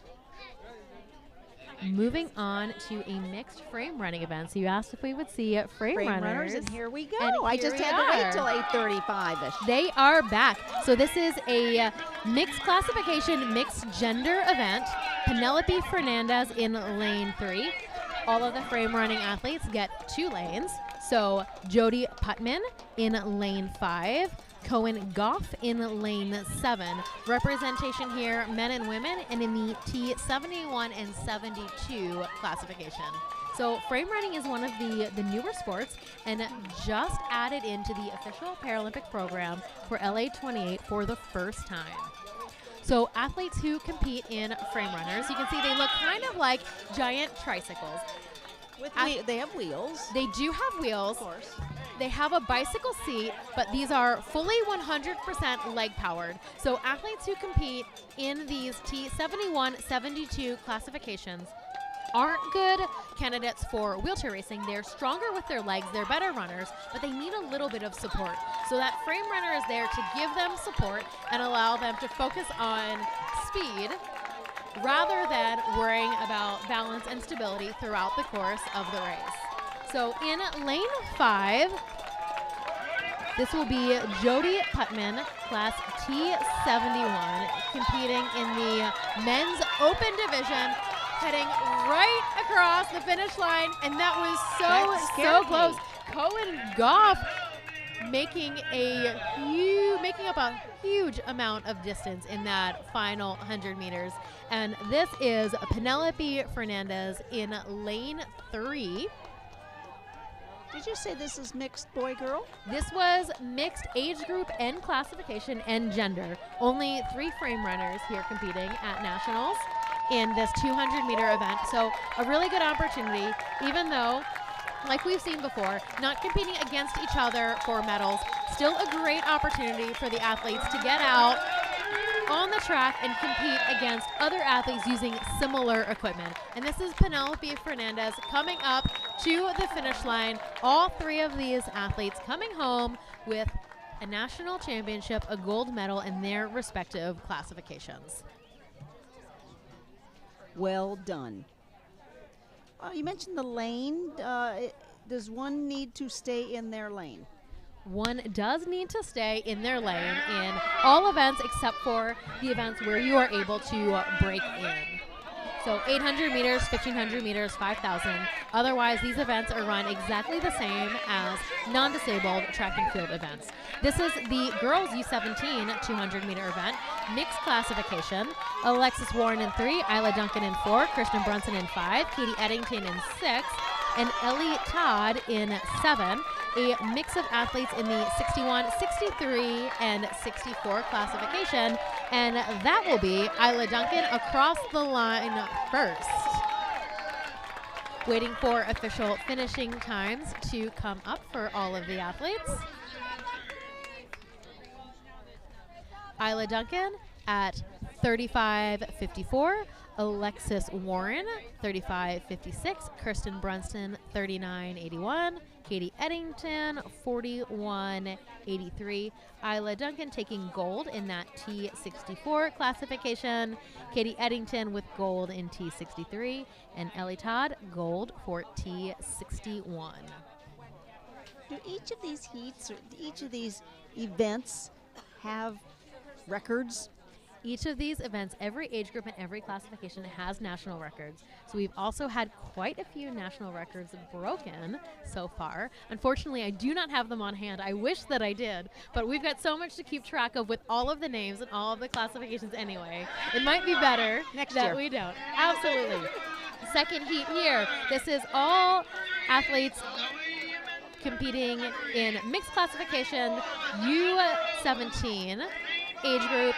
Mercy Miller in 3, Zoe Human Emery in Mercy Miller in 2, Zoe Human Emery in 3, Savannah Rhodes, Isabella DePascal, Olivia Thomas, Alexis West, and Avery Weeks. And This will be Avery Weeks, first overall in this race, first in the T47 classification. Coming in lane 5, Isabella Di Pascal. Really close together here in 2 and 3. That is Mercy Miller in the yellow jersey, Zoe Yeeman Emery in lane 3. That is Olivia Thomas in lane 6. This is a mixed classification event with 4 different classifications, 4 gold medals on the line for that event, and back to wheelchair racing for a little while. Looks like Move United's all over social media. It should be Facebook, Instagram, TikTok, X, or LinkedIn. Should I find out more information? Absolutely. And for people who are listening to or watching this broadcast, we are live right now on both the Move United YouTube channel as well as Facebook Live. And I hear tomorrow we may have even more exposure on some additional platforms. As there should be, because of the importance of this event. So the first of 3 races for ambulatory boys under U17 mixed classification event. Lane 2, Ander Anwar Karam, Declan Barbazat, Cole Morlock, all competing in the T35 classification. For T37, starting in lane 5, Jake Furlow, Landon Brown, James Delenti, and Joshua Staus. 2 gold medals here on the line.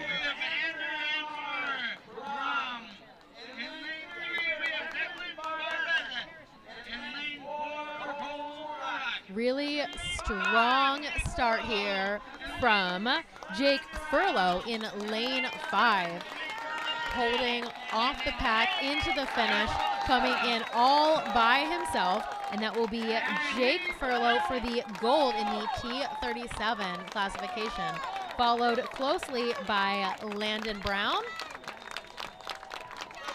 in 33.12.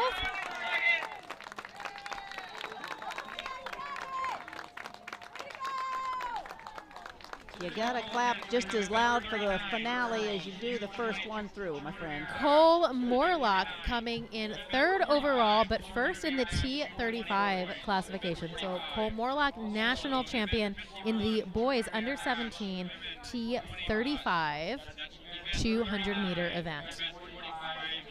Next up, another mixed classification running event, 200 meters, still boys under 17. Luke Wynn in 2, Matthew Jeffrey in 3, William Gephardt in 4, Chase Miller in 5, Cooper Shane in 6, Mikhail Katunkin in 7. Mikhail Katunkin out early with a really strong start here, but this looks like William Gephardt and Matthew Jeffrey coming up fast. Really close group coming out of this first turn here.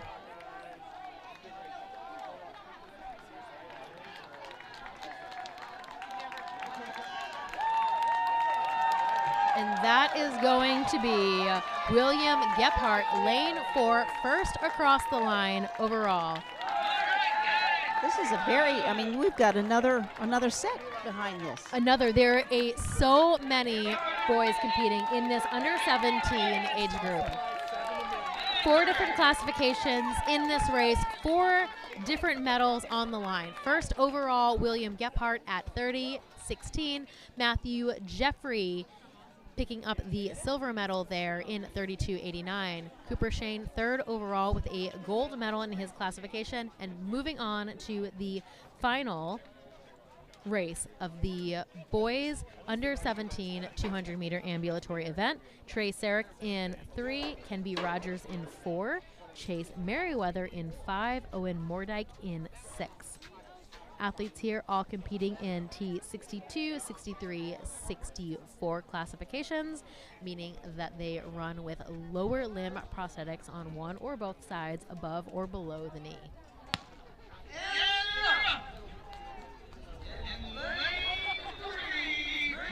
Really strong starts here. We've seen this from Chase Merriweather earlier today. It takes him a little while to get started and up to speed, but once he is moving and at full stride, he has so much speed. Chase Merriweather here in blue. Right inside of him is Kenby Rogers from St. Louis. And that will be Chase Merriweather first across the line, waiting to see what his live time will be. Representing him in his own mixed classification, right? Yep, that is correct. Chase Merriweather, the only athlete competing in the T62 classification, coming in at 26.76. Kenby Rogers, first finisher in the T64 classification at 29.59. Owen Moordike at 35.97, and Trey Sarek at 58.50. And has it been purposeful to do boys, girls, boys, girls? I mean, I don't think it's every, but it seems to be fairly back and forth. Absolutely. The general way that we move through the events is to start with the youngest age groups and move up into the oldest age groups. We started a little bit out of order here because we had so many competitors in the girls under 17. Which is a good thing. Event, yep. And also in the boys under 20 200-meter event. So those got split up, and they will race first and then last. They get a little bit of a break before they have to run their final events. But normally jumps back and forth between men and women, and also moving up through age groups. So this is Mary McDonald and Margaret Shannon, two competitors in this event, racing in two different classifications. Mary McDonald in the inside in lane 4 in the T53 classification, getting up to speed here. Margaret Shannon first off the line in the T34 classification. She is in lane 5. Both of them still pretty close together. Margaret off to a really strong start. Took Mary a little longer to get up to speed, but now beginning to pull away. Margaret Shannon's got a little bit of distance to make up if she wants to be first in this race, but both of these athletes racing themselves and the clock here for gold medals and national championships. So that'll be Mary McDonald first across the line, followed by Margaret Shannon, both national champions in their respective categories this evening in the 200-meter event. And just a reminder, each athlete has already won an event somewhere to even get here, correct? Absolutely. Athletes have to meet a minimum qualifying time in order to qualify to compete here at the Move United Nationals. This is the boys under 17 T54 wheelchair racing event. Hayden Compton in 2, Mason Berry in 3, Ari Krishnan in 4, TJ Mosley in 5, Francis McCabe the third in 7, Logan Passay in 8, and this looks like lane 4, Ari Krishnan pulling ahead of the pack, tight between 2 and 3, but it is going to be lane 5, TJ Mosley, followed by Mason Berry. Ari Krishnan coming in 32-14. TJ Mosley 34-40 for silver. Mason Berry 35-01 for bronze.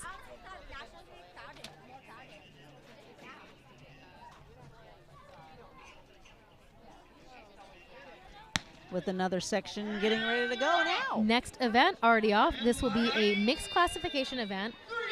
Boys under 17, all wheelchair racing classifications. Liam Ziegler in 3, Vedant Mishra in 4, Dylan Chalmers in 5, Jonathan Lay Jr. in 6, Jack Coy in 7. We've got a couple athletes in the T33 class here, a couple in the T34, and Mishra being the only competitor in the T53 classification. And this in lane 7 is Jack Coy, looking really strong and really comfortable, coming in ahead of the field with a pretty big gap. Dylan Chalmers here in 5.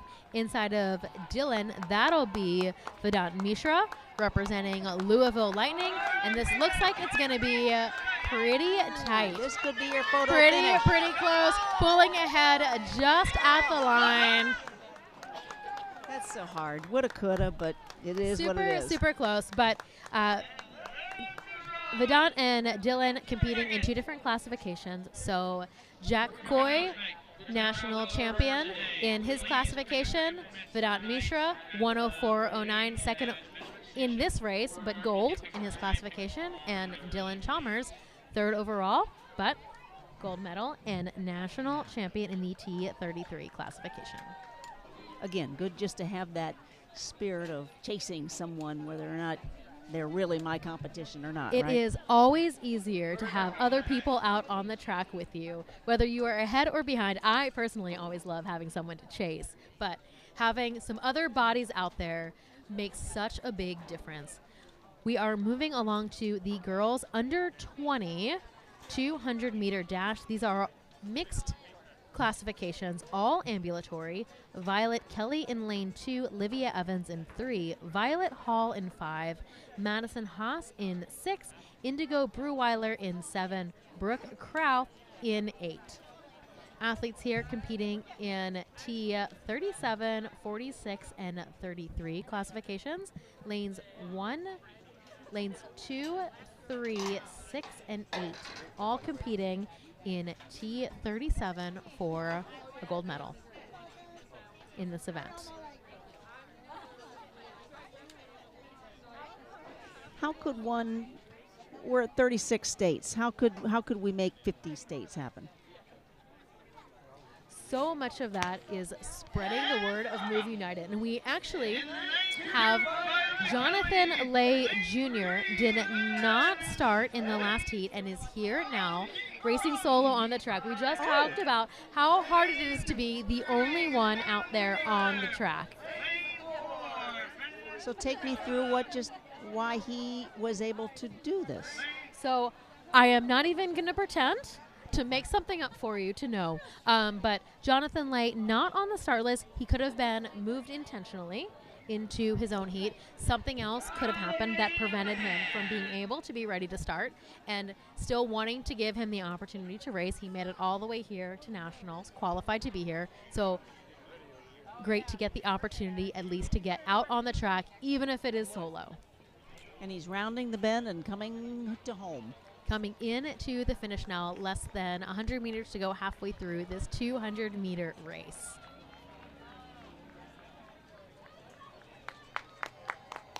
So already great representation. 45 states is huge. 45 states, yes. For Move United. 245 chapters around the country, all with different sports, different programs. And so much about this is just elevating the level of awareness around adaptive sports, bringing more people in, bringing in more fans, getting the sports out there, things like this, doing broadcasts and talking about the races and the events, letting people know that this is happening, and hoping that people will want to start up a program in their own town. Good. Hopefully someone just learned from that and taken it to the chairman tomorrow.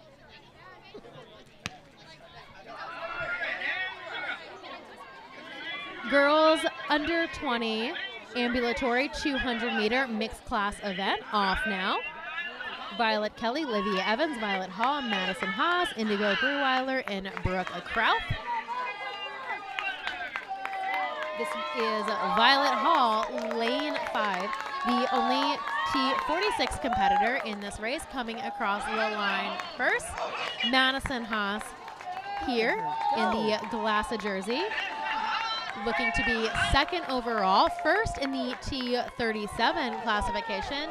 In lane 3, that is Livia Evans, silver medal in the T37 classification. Third overall, Brooke Krauf with bronze in T37. Violet with 26 seconds for that 200 meters. 26:45. Madison Haas at 35:78. Not to digress, but look at that sunset. We're gonna lose the sun here shortly. It's beautiful. Beautiful sunset, getting ready to start getting dark here on the track. Always fun to race at night with under the lights. I think it adds a something a little bit special. Been a big fan of it throughout my whole career. And So that's the secret of success. that's it. Racing at night. Getting ready here for the boys under 20 ambulatory 200-meter race. This will be another mixed classification event. Pretty full heat we have here, though. Andrew Ringerson in lane 2. Daniel Figueroa in 3. Timothy Donnan Jr. in 4. Will Warder in 5. Christian Estes in 6. Landon Noonan in 7. And Chase Gerner in 8. The gun is up.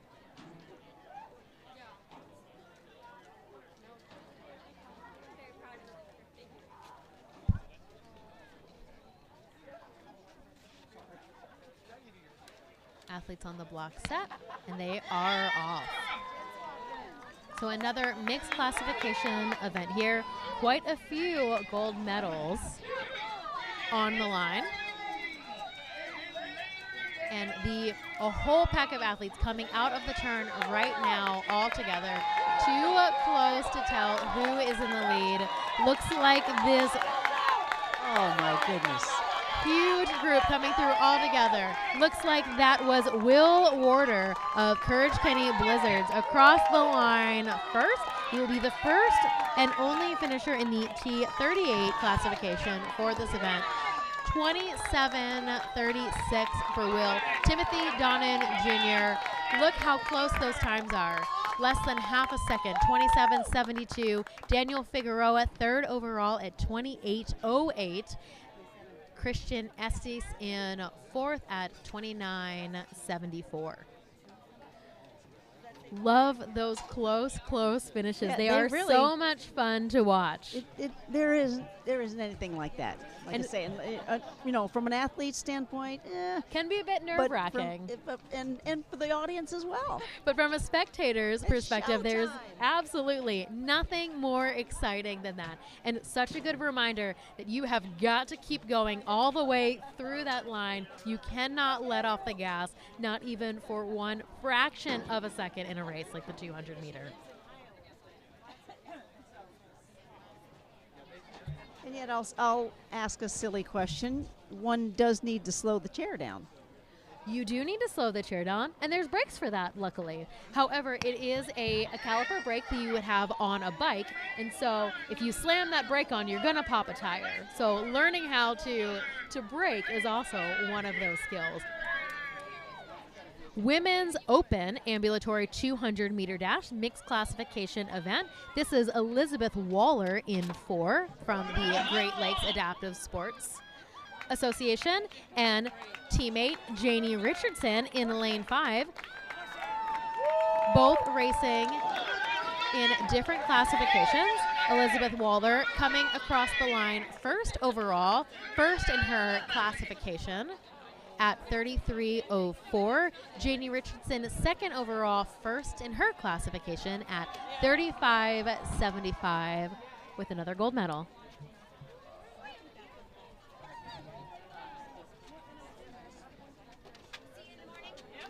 Are we getting down to the finale here shortly? We are getting down to the finale. We have 2 more races on the heat sheet, and then we have those 2 finals from earlier in the evening.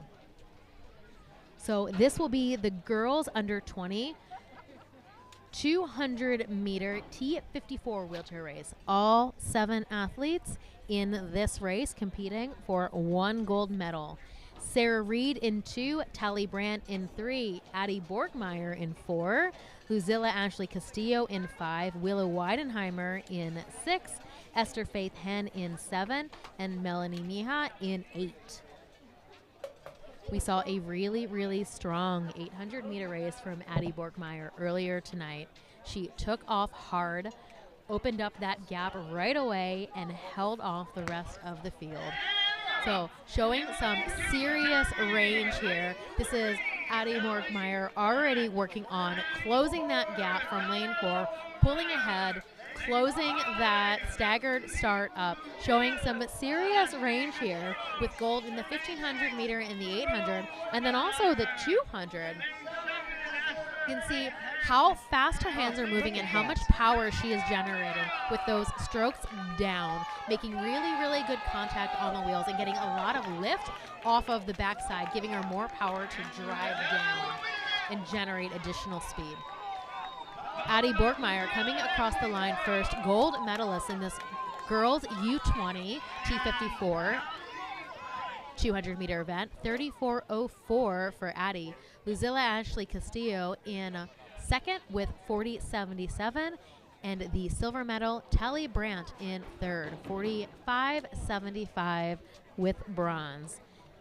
Last event on the schedule, a mixed classification event here. All three of these athletes in the under 20 age group competing in different classifications. This is Jay Coleman pulling ahead in lane 5. We also have Addison Omar in lane 4 and Molly Caddick in lane 6. We've seen Jay before, correct? We've seen Jay earlier today. Really strong races from Jay as well, and Jay competing in that T90 classification, not Paralympic eligible, but able to compete here at the Hartford Nationals. Conducted by Move United. And Jay Coleman wearing that number 5 on her helmet for lane 5 will be first across the line in this event, first in her T90 classification at 45:50. This is Addison Omar, class T52. Athletes in the T52 classification have an impairment that affects their upper body in addition to their lower body, as well as athletes racing in the T34 classification.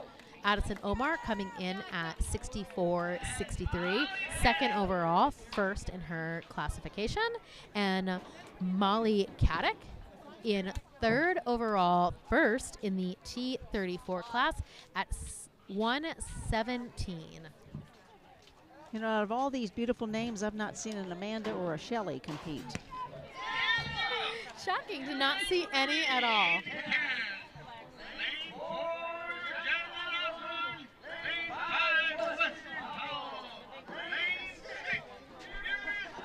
And this is the first final from the 200-meter event earlier.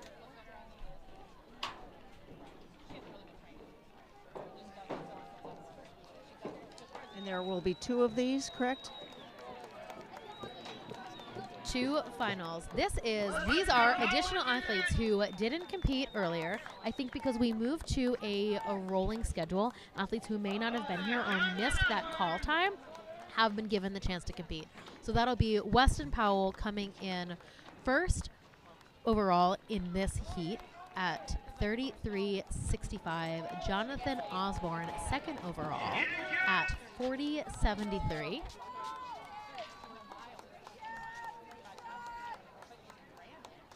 And coming in third overall in this heat, final finisher for this heat before we move into the finals from earlier, is Aiden Cairns at 67:21. So now we are moving into those final events from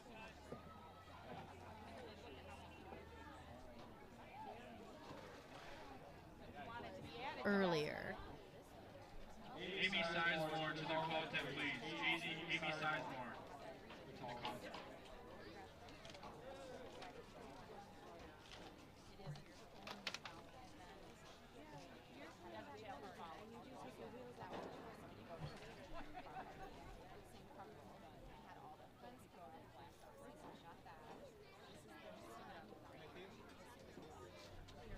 This is the men's open 200-meter event in the ambulatory classifications.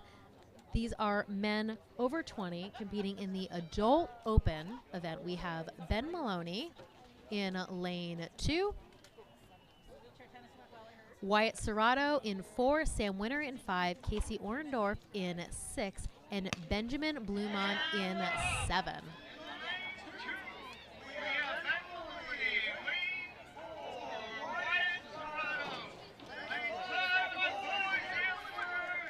Early move here from lane 4, and that'll be Wyatt Serrato, followed pretty closely behind by Sam Winter in this open 200-meter event. First across the line, winner of this race overall will be Wyatt Serrato. Super close finish between second and third. Too close to tell there, but it's going to be Benjamin Blumen coming just ahead of Sam Winter at the line. 0.06 of a second Third for Sam Winter overall. Casey Orndorff coming across the line. Fourth in 30.64. I have over here at the announcers, I have a clock from a wheelchair. So if you're missing a pink clock chair, please come over to us, please. Thank you. Thank you. This is the Women's Open T54 wheelchair racing event. This is going to be another mixed classification event, actually. We have Arena Roderick in 2, Vanessa Strunk in 3. And the gun off, Heather Seelover will be in 4 here, Alicia Mears in 5, and Maria Valle from the University of Michigan in lane 6. Heather Seelover here in the green racing chair with an early start, but that is Alicia Mears in the neon orange, pretty close behind, coming out of this first turn.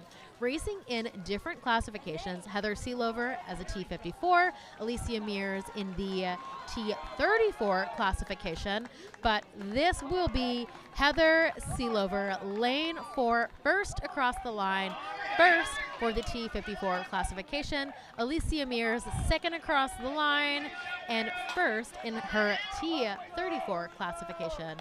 37.07 for Heather Seelover, 40.60 for Alicia Mears. Vanessa Strunk coming in third overall, 49.67.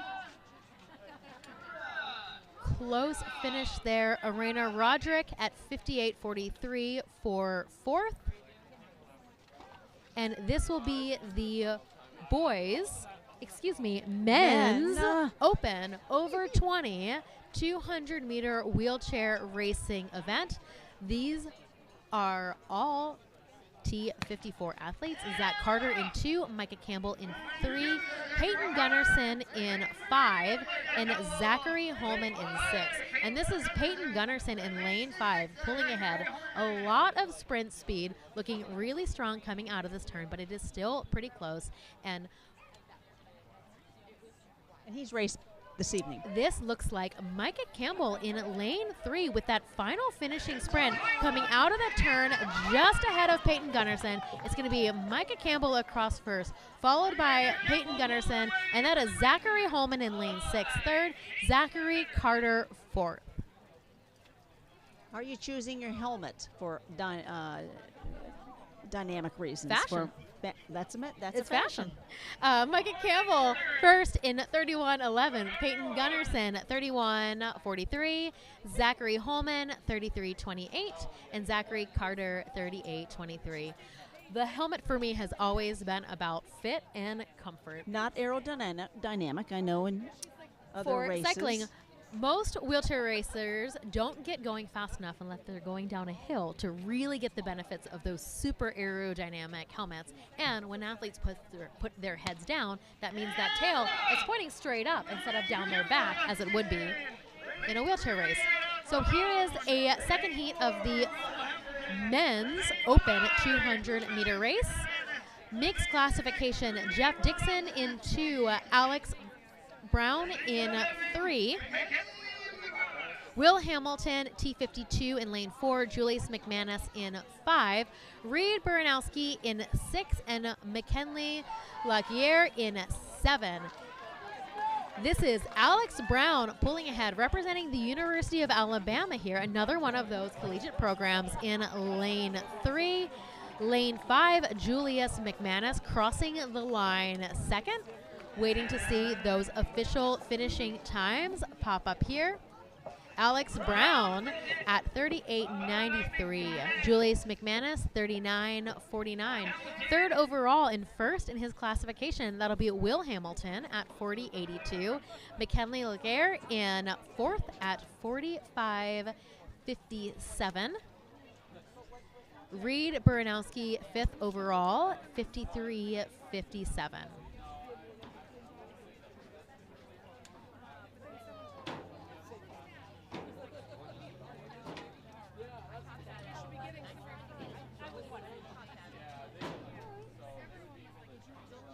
Back to girls. And this will be that final. Oh, this is the final. This is the girls under 17 T54 wheelchair racing final. We saw the prelims earlier today. Top finishers from both heats. Autumn fought in lane 4, Isabel Crew in lane 5. They will be the ones to watch here for this 200-meter race. They've been waiting for this. Alexis Wolf in 1, Julia Gonzalez in 2, Brooklyn Gossard in 3. Autumn fought in 4, Isabel Crew in 5, Madeline Wilson in 6, Liza Robbins in 7, and Team Michigan local Amy Cyber in lane 8. Full heat, 8 athletes, all 8 of these girls competing in the same age group, same classification. There is 1 gold medal for this event. They've already raced a prelim to get here to the finals. And first across the line will go home national champion in the girls U17 T54 200-meter event. We've saved the best for last. Maybe not, but this is going to be close. It's going to be exciting. I cannot wait to watch this race. I have been enjoying watching Autumn and Lillian and Isabel, so much throughout the week. It's so much fun to see athletes continue to grow and progress and get faster. And really, we are witnessing the next generation of Paralympic champions as we speak. Future Amanda McGrory's.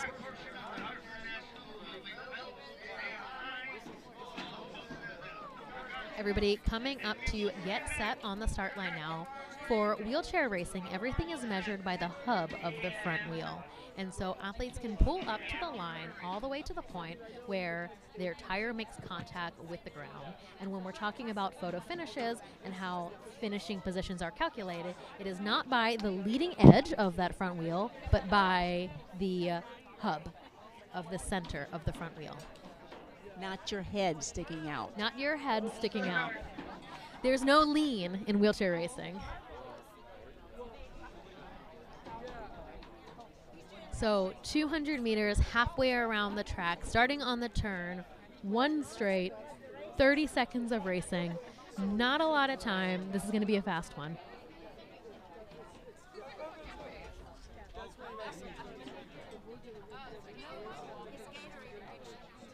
And there will be one more event after this. Second to last event of the evening.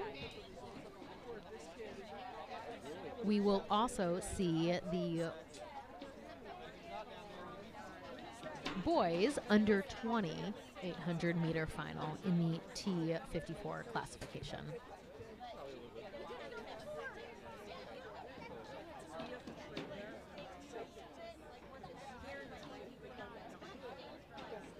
What's the likeliness that these gals here will be participating in another sport this week? Quite a few of the athletes are participating in additional sports. There's a lot of crossover between wheelchair racing and swimming. This race is already moving fast. Athletes to watch: Isabel Crew and Autumn Fought, lanes 4 and 5, already breaking away from the pack, putting a little bit of a gap on everyone. Right now, this is Autumn Fought in the lead. Lane 4 got to hold on to that final finishing sprint. Isabel Crew in 5. And Autumn Fought continuing to pull away. Gold medal for Autumn Fought, national champion in the girls under 17 T54 200-meter event. Autumn Fought at 34:07, that gold medal time. Second place, silver medal to her teammate Isabel Crew at 35:63, and the bronze will go to Brooklyn Gossard, 36:75. That is your podium top 3 finishers for the girls under 17 T54 200-meter final. And our next final is off now. This is the boys under 20 200-meter final. Jeffrey Files in lane 4, Tyler Gunnarsson in lane 5. Pulling ahead just like we saw in the last race. This is Tyler Gunnarsson with the white sleeves in the outside. Inside of Tyler in lane 4, Jeffrey Files, Cohen Granum in 3. This is so close. Looked like that went 5-4-3 to me. We'll wait and see the official finish. That was a close one. That was a nail biter all the way through. That one made you pay attention. Tyler Gunnarsson, 28.75. Jeffrey Files, 28.82. Cohen Grantham, 28.86. That is about a 1/10 of a second between the top three finishers. Holy cow. What an event to end on. Just That another is learning your lesson. Yep. podium. Tyler Gunnarsson, gold medalist. Jeffrey Files, silver. Cohen Grantham, third. And that will conclude competition for day 2 at the track here at the Hartford Nationals, conducted by Movie United in beautiful Grand Rapids, Michigan.